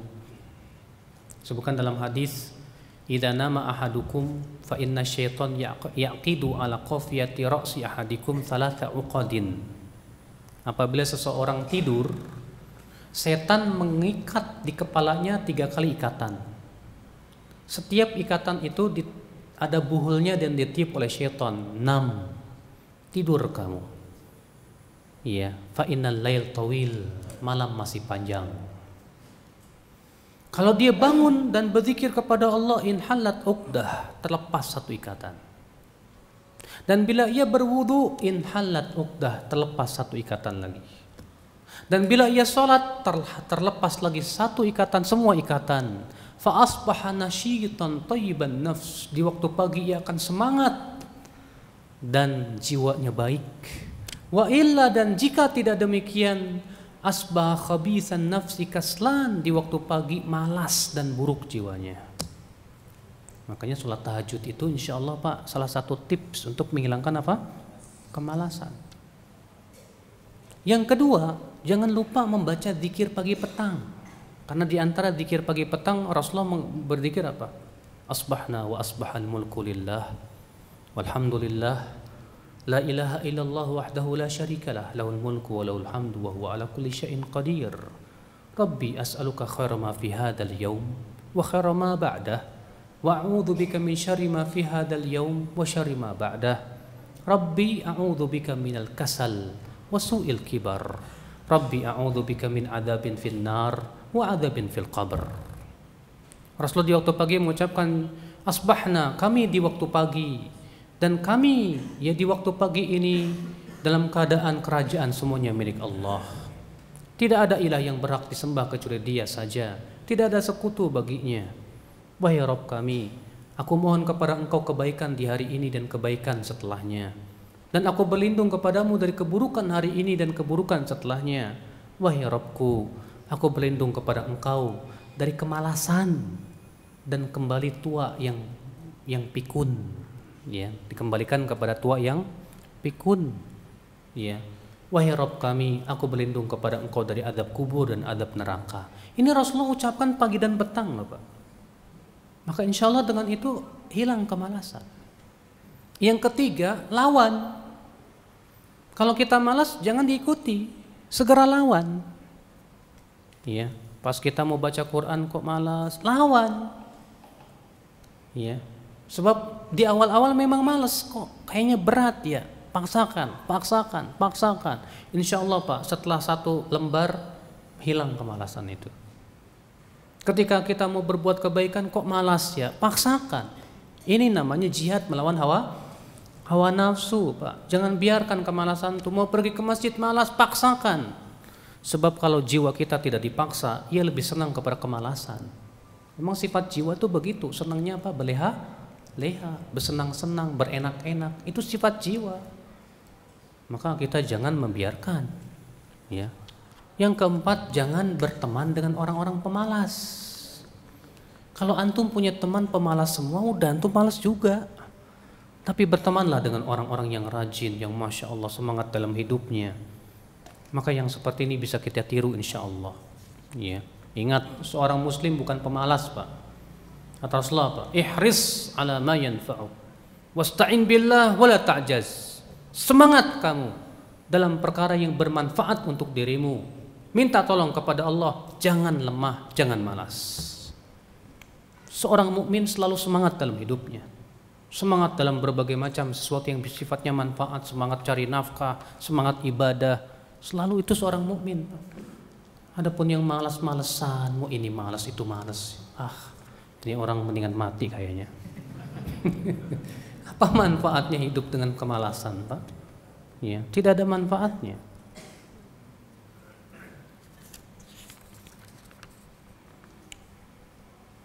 Bagaimana doa untuk keluarga kita yang memiliki hati yang sudah mati, Ustadz? Sering meninggalkan sholat 5 waktu. Memang Pak, kita ini hanya bisa mengajak, adapun hidayah di tangan Allah. Namun jangan berputus asa. Kalau kita punya keluarga yang sholat 5 waktunya nggak pernah diperhatikan, bahkan dia suka meninggalkan sholat 5 waktu, kita harus berpikir keras bagaimana caranya mendakwahi dia. Mudah-mudahan saya bisa mendapatkan pahala unta merah. Iya. Kita dakwahi dia dari jangan sholatnya dulu kita ingatkan, tapi akidahnya kita sentuh. Ingatkan tentang tujuan kehidupan dia di dunia. Ingatkan bahwa kamu akan mati. Ingatkan itu ya tentang surga dan neraka, tentang akhirat, supaya tumbuh rasa takut dia di hati dia. Ya. Kenapa dia masih meninggalkan sholat 5 waktu? Karena tidak ada rasa takut di hatinya, Pak. Maka dari itu harus ditumbuhkan rasa takut, difahamkan tentang hakikat surga dan neraka.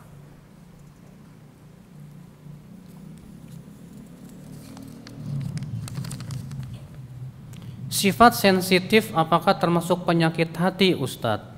Sensitif apa ya? Sensitif kan macam-macam. Sensitif cepat marah, sensitif cepat sedih, ya cepat tersinggung, kan sensitif banyak, Pak. Ya. Kalau maksudnya itu cepat tersinggung, nah ini harus dipelajari kenapa, Pak. Saya kok Ustadz cepat tersinggung ya Ustadz ya? Oh, biasanya orang cepat marah itu banyak faktor. Faktor yang pertama mungkin karena gaya hidupnya ya kurang tidur malam, akhirnya cepat marah. Atau kurang makan, lapar, cepat marah juga. Atau tidak terpenuhi syahwatnya, istrinya lemah syahwat, akhirnya tidak terpenuhi syahwatnya, cepat marah juga. Atau makanannya, Pak, tiap hari makan kambing mulu, ya Allah, pantesan. Ya udah kalau begitu makan aja bayam, kangkung. Ya. Dari sifat makanan bisa menjadi faktor itu. Maka supaya kita bisa menahan amarah, bagaimana caranya? Pertama, kita harus menghilangkan sebab-sebabnya dulu. Kita pelajari sebab-sebabnya itu. Yang kedua, kita ingat keutamaan menahan marah. Kata Rasulullah SAW apa? Man qadama ghaidan wa huwa qadirun ala ayyunaffidha da'ahu Allahu yawmal qiyamah ala ru'usil khalaiq fa khayyarahu Allahu minal huril 'ain ma syaa.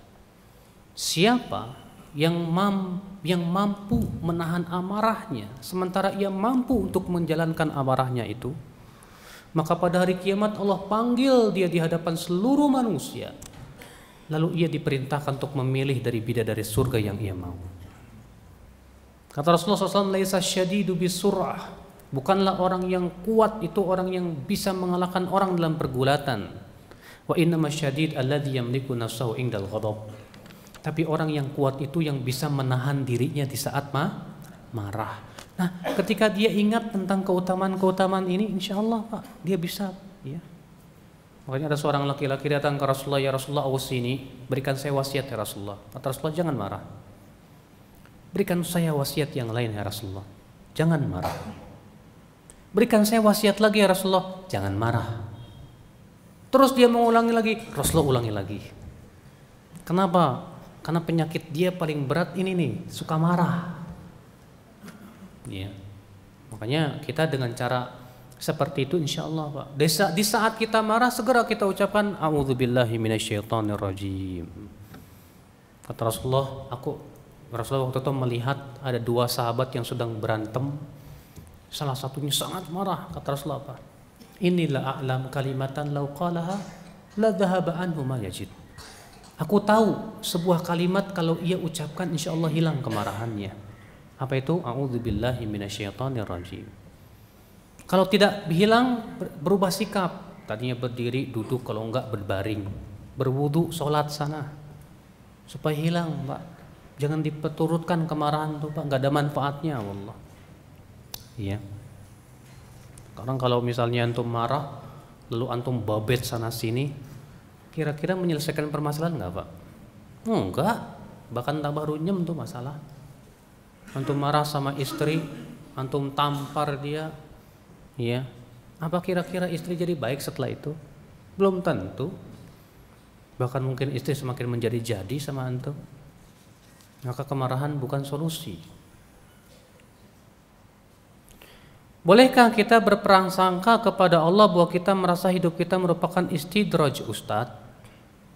Saya merasa sadar kok urusan saya dimudahkan dengan amalan saya yang saya masih kurang. Pak, kalau kita merasa kok ini saya maksiat banyak, kesenangan tambah banyak, Apakah berarti ini istidraj? Kalau kita paham dan sadar kok ini kayaknya istidraj buat saya, jangan dibiarin dong. Segera taubat, segera memperbaiki diri. Ya. Jangan dibiarkan terus Allah mengulur kita, terus mengulur kita. Jangan. Bukan berarti kita tidak boleh menahan kenikmatan, tidak. Nikmat alhamdulillah jalan terus, tapi gunakan nikmat itu untuk ketaatan kepada Allah. Yang tadinya kita suka berbuat maksiat segera tinggalkan. Yang tadinya kita kurang ketaatan segera kita tambah sedikit demi sedikit, nggak harus langsung kan. Yang terpenting adalah bagaimana kita bisa melatih diri kita untuk membiasakan taat, Pak. Biasakan gitu. Walaupun sedikit. Ya.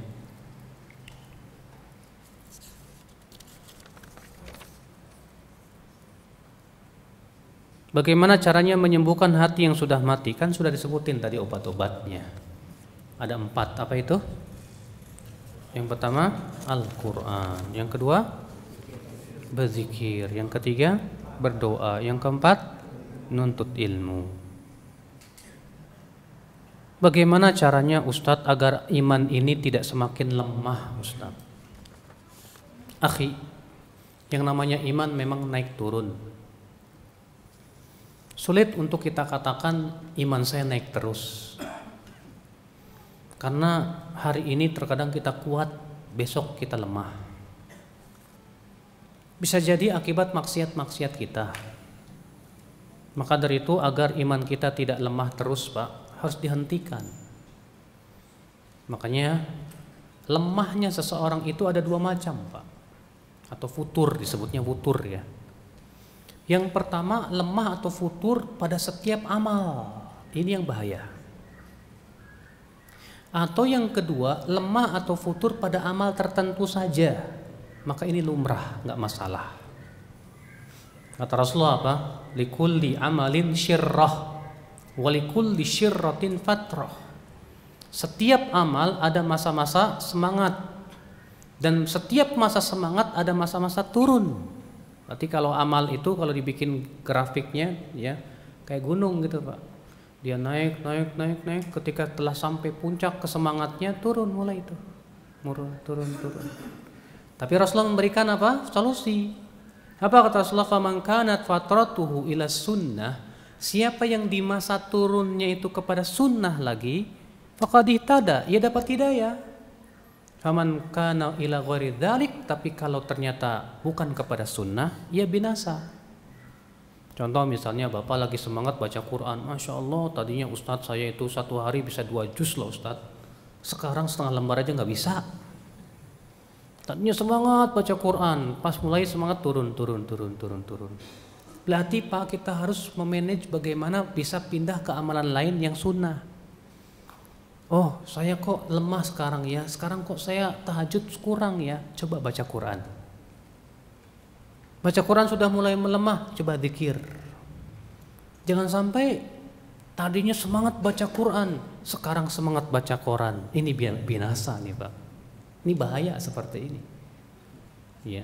Berarti kalau kita sudah mulai semangat baca Qurannya lemah, kita ganti dengan amalan yang lain yang sifatnya kita semangat di situ. Nanti biasanya baca Qurannya akan semangat lagi. Ya. Itu cara memanagenya sebagaimana Rasulullah SAW sebutkan kepada kita. Nah, kalau misalnya ternyata futurnya pada setiap amal, repot. Ini akibat maksiat biasanya. Maka caranya bagaimana? Banyak istighfar. Banyak istighfar, banyak taubat kepada Allah. Ya, dengan sungguh-sungguh kita minta kepada Allah kekuatan. Ya.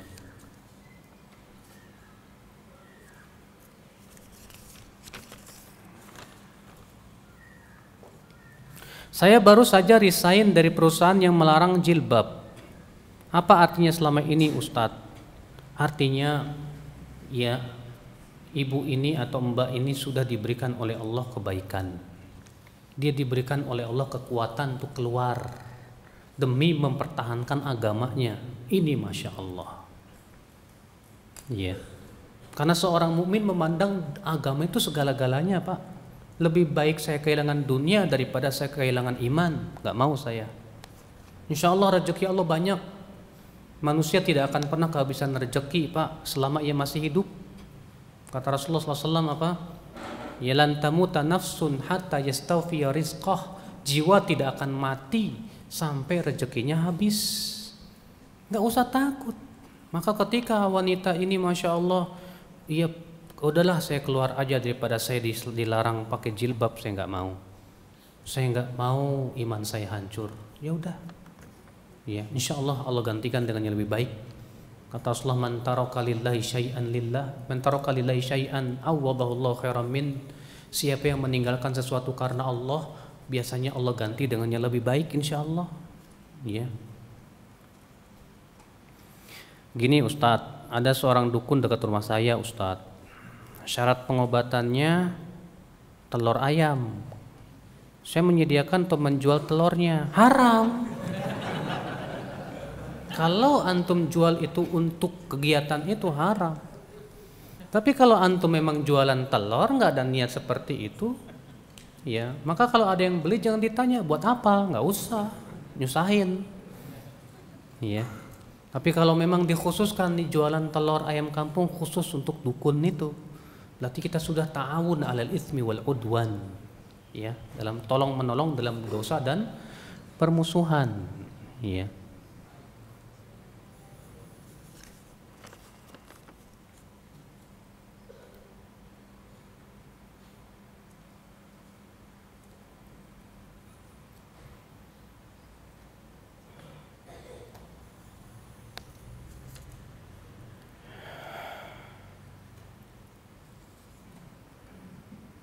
Apa hukumnya mengakikahkan keponakan yang tidak mampu? Boleh, gak masalah kalau kita yang berderma untuk dia, tapi tidak wajib. Mengapa istri Fir'aun dijamin masuk surga padahal suaminya tidak Islam? Apakah hubungan suami istrinya tidak jatuh pada zina? Pertama, Pak, Allah menceritakan tentang kisah istri Fir'aun yang masuk Islam, yang kemudian setelah masuk Islam disikapi oleh Fir'aun dengan sikap yang keras, ya. Tapi tetap, dan ketika istri Fir'aun hendak dibunuh, Allah pun wafatkan dahulu.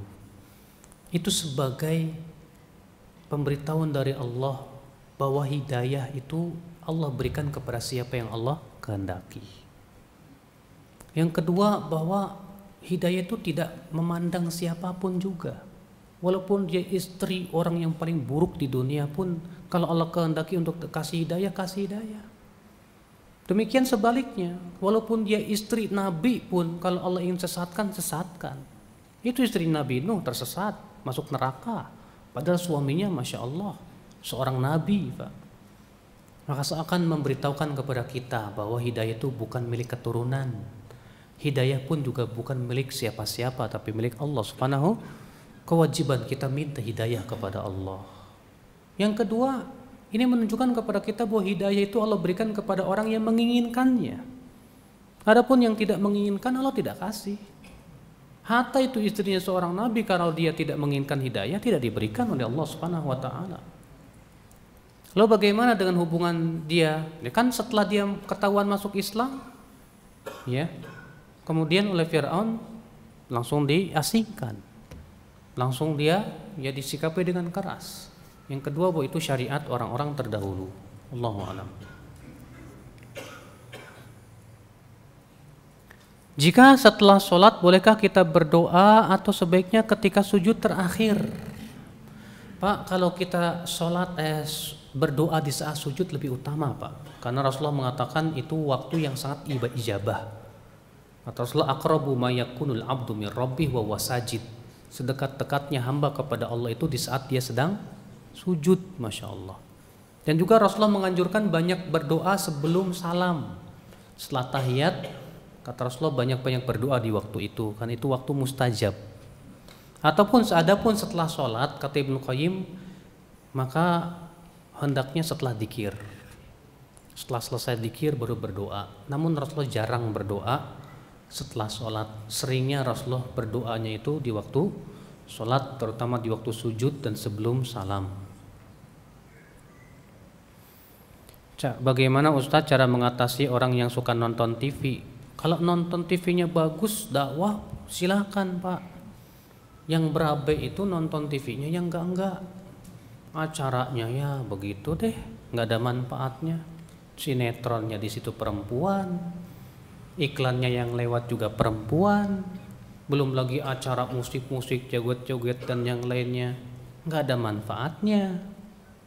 Maka kita katakan kepada dia, kamu nonton TV itu apa sih manfaatnya buat kamu? Iya, ingatkan dia untuk lebih menggunakan waktu yang lebih bermanfaat. Memang sayang sekali ya, televisi di sini kok senangnya yang enggak gitu Pak, acara-acaranya Pak. Bahkan lebih banyak merusak Pak. Itu yang punyanya apa enggak takut sama Allah ya? Iya. Terus juga pekerjanya banyaknya orang Islam lagi Pak. Betul, kebanyakan orang Islam yang kerja di situ. Sudah gitu mereka nggak takut sama Allah Subhanahu wa taala. Dengan alasan gimana lagi ini kerjaan saya. Ya subhanallah, Allah musta'an. Ya berarti kita kaum musliminnya jangan mengkonsumsi ya acara-acara TV seperti itu. Cukupkan dengan acara-acara TV yang dakwah, yang bermanfaat. Alhamdulillah ada kok zaman sekarang, tinggal beli parabola aja ada insyaallah. Ya. Daripada nonton yang enggak.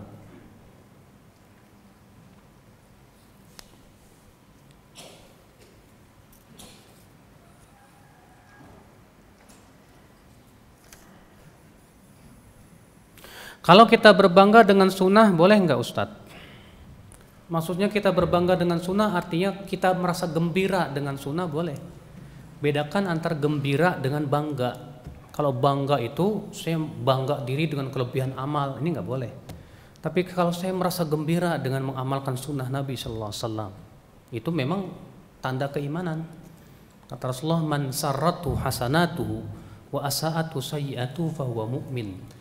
Siapa yang merasa gembira dengan kebaikan-kebaikan dia dan merasa sedih atau susah dengan keburukan dia, itu tandanya dia seorang mukmin, kata Rasulullah. Maka kalau kita gembira dengan alhamdulillah saya bisa mengamalkan sunnah, ya itu tanda keimanan insyaallah. Ya. Zikir paling singkat yang bisa dibaca bila tidak sempat, kenapa enggak sayyidul istighfar aja Ustadz? Sebetulnya Pak, masalah ini silahkan maunya yang mana. Tapi saya hanya menyebutkan tentang yang Rasulullah pilih yang ini. Kenapa Pak? Karena doa itu ada dua macam, doa ibadah dan doa masalah. Doa ibadah lebih utama daripada doa masalah. Sedangkan sayyidul istighfar itu masuknya doa masalah, doa minta. Masalah itu doa minta. Sedangkan subhanallah bihamdi adada khalqi wa ridha nafsi wa zinata arsy wa midada kalimati itu doa ibadah. Dan para ulama mengatakan bahwa doa ibadah jauh lebih utama daripada doa minta.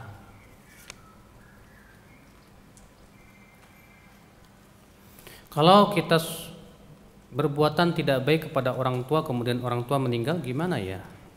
Kita berbakti setelah ia wafat. Dengan pertama caranya banyak mendoakannya. Yang kedua bersedekah untuknya. Misalnya sedekah yang sifatnya jariyah seperti bangunan masjid dan yang lainnya, niatkan untuk orang tua kita, mengalir pahalanya. Kemudian kita sambung silaturahim dengan teman-teman orang tua kita dahulu. Ya. Lebih utama mana Ustadz? Dengar kajian di radio atau baca Quran? Kalau itu sifatnya ilmu, maka ilmu dan itu bermanfaat dan kita tahu ini halal dan haram, tentu itu lebih utama. Karena manfaatnya ilmu itu untuk diri kita dan buat orang lain. Tapi kalau kita baca Quran sambil kita mentadaburi dan mempelajarinya, itu juga lebih utama. Namun tentu Pak, belajar kepada guru lebih bagus daripada belajar sendiri. Ya.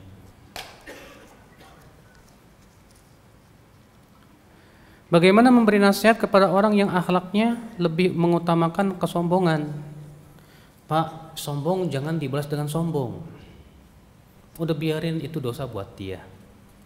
Berikan contoh yang baik buat dia, akhlak untuk tawadhu.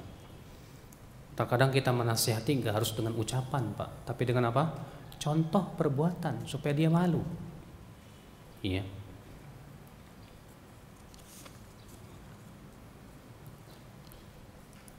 Untuk memulai berdoa sebaliknya mulai dengan mengagungkan Allah, memuji Allah, bersalawat. Mohon contohnya. Ya, kita pertama sebutkan Asmaul Husna. Ya Rahman, Ya Rahim. Antal Azizul Jabbar, Antal Qawiyul Matin. Kemudian kita ucapkan Allahumma salli wa sallim ala Muhammad. Lalu kita berdoa sesuai dengan apa yang kita mau. Iya.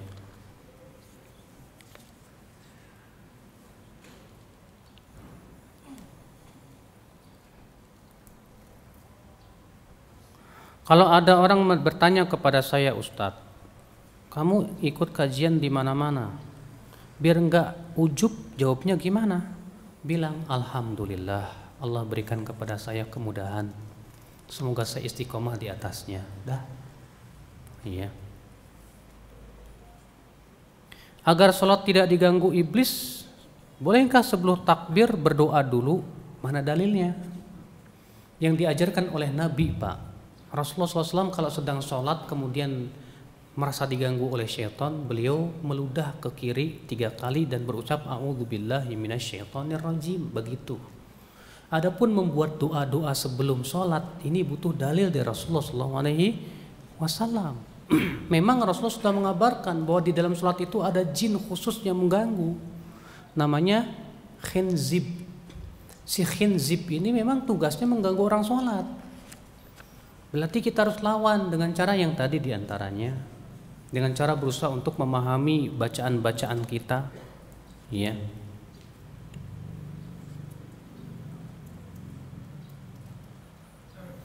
Apa bedanya doa dan zikir, Ustadz? Doa itu minta kepada Allah, berdoa, bertadarru dan memuji Allah. Sedangkan zikir itu adalah menyebut nama Allah dengan sesuai perintah Rasul seperti subhanallah, alhamdulillah, la ilallah, Allahu akbar. Namun zikir ini termasuk salah satu doa. Karena sudah kita sebutkan bahwa doa itu ada 2 macam, doa ibadah dan doa masalah, sedangkan zikir termasuk doa ibadah. Bolehkah kita dalam sholat mengulang-ulang surat Al-Ikhlas? Di zaman sahabat, di zaman Nabi ada seorang sahabat yang setiap kali baca surat ditutup Al-Ikhlas lagi. Setiap rakaat begitu.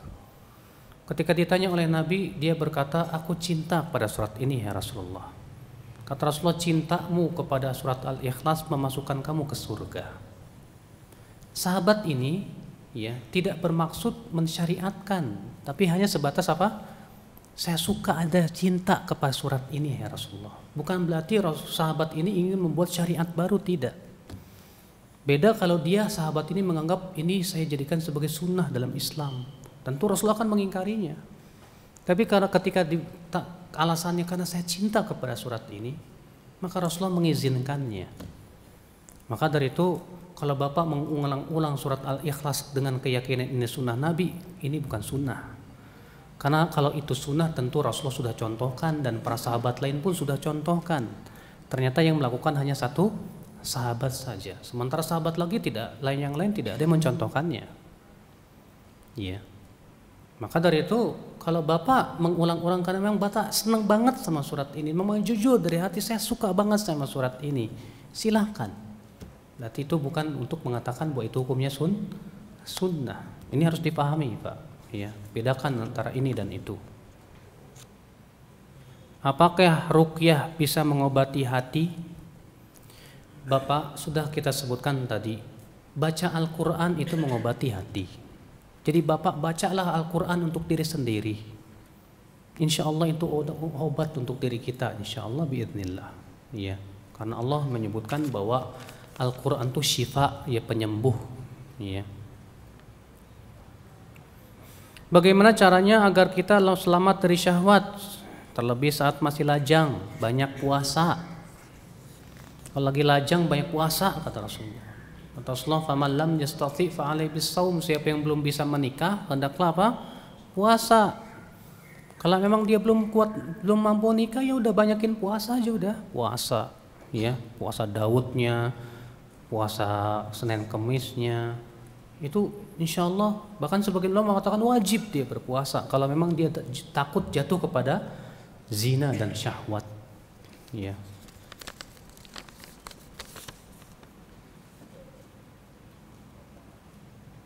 Pada zaman Rasulullah, para sahabat juga membaca syair di masjid, seperti dalam hadis Sa'id Musayyib. Sehubungan dengan ayat ini, sebagian orang mengatakan boleh melantunkan syair yang berisi puji-pujian, nasihat. Pertama, Pak, sahabat ini hanya sekali-kali aja nggak kebiasaan. Itu pun juga Zaid bin Thabit, ya, ditegur oleh Umar. Lalu Zaid berkata, aku pernah bersyair di hadapan orang yang lebih baik dari kamu, hai Umar. Syair Rasulullah SAW, tapi ia tidak mengingkarinya. Tapi Zaid tidak memperbanyak dan tidak menjadikan kebiasaan tiap hari. Sekali-kali saja. Bahkan Rasulullah mengatakan, la an yumla'a, ya, batnu ahadikum qayhan wa sadidan. Lebih baik seseorang itu dipenuhi perutnya dengan darah dan nanah daripada dipenuhi dengan syair. Lihat, bersyair boleh, tapi Rasulullah melarang terlalu sering bersyair, nggak boleh. Makanya Imam Syafi'i mengatakan syair boleh, tapi dengan syarat jangan memperbanyak. Makanya para sahabat bersyair di saat dibutuhkan saja, sekali-kali saja. Jadi perbuatan hasan ini jangan dijadikan dalil untuk kemudian membiasakan syair di masjid. Justru Pak, di dalam Al-Quran itu masjid itu untuk apa?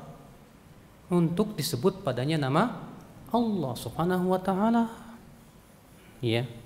Ketika Rasulullah menegur seorang sahabat, seorang Arab Badu yang kencing di masjid, apa kata Rasulullah? Inna hadzal masjid la tasluh. Ya. Lidzalik, masjid ini bukan untuk itu.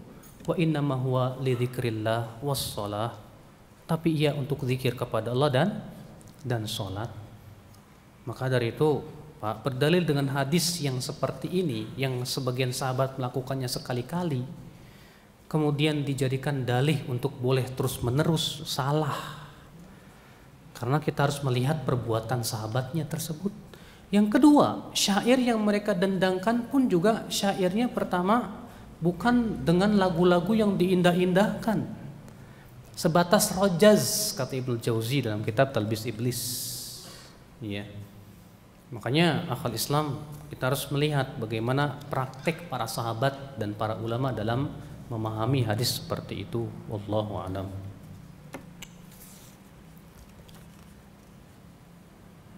Kalau kita ikut operasi katarak yang diselenggarakan oleh bank konvensional gimana Ustadz? Enggak tahu. Coba tanya sama yang lain. Kalau doa dalam sholat boleh pakai bahasa Indonesia apa enggak Ustadz? Terjadi ikhtilaf para ulama. Saya lebih condong kepada pendapat boleh dalam sujud. Kenapa? Karena Rasulullah menyuruh kita memperbanyak doa dalam sujud. Sementara tidak semua orang mampu berbahasa Arab, dan Allah tentu Maha tahu. Iya, maka kalau ada antum berdoa dan tidak mampu dengan bahasa Arab, saya nggak bisa. Saya ingin berdoa dari diri saya sendiri, Ustadz. Silakan. Apa hukumnya mengucapkan selamat tahun baru? Pak, tahun baru adalah merupakan tahun yang sifatnya berlalu dengan izin Allah Subhanahu wa ta'ala. Apa tujuan Bapak mengucapkan selamat tahun baru? Selamat ya dengan datangnya tahun baru. Padahal kan semakin datang tahun itu semakin dekat ajal, ya nggak Pak? Sekarang kalau Bapak umurnya 50 tahun, sekarang Bapak umur 40 tahun. Datang tahun baru, berarti tinggal berapa tahun Pak? 9 tahun. Harusnya yang benar begini, selamat dekat ajal ya.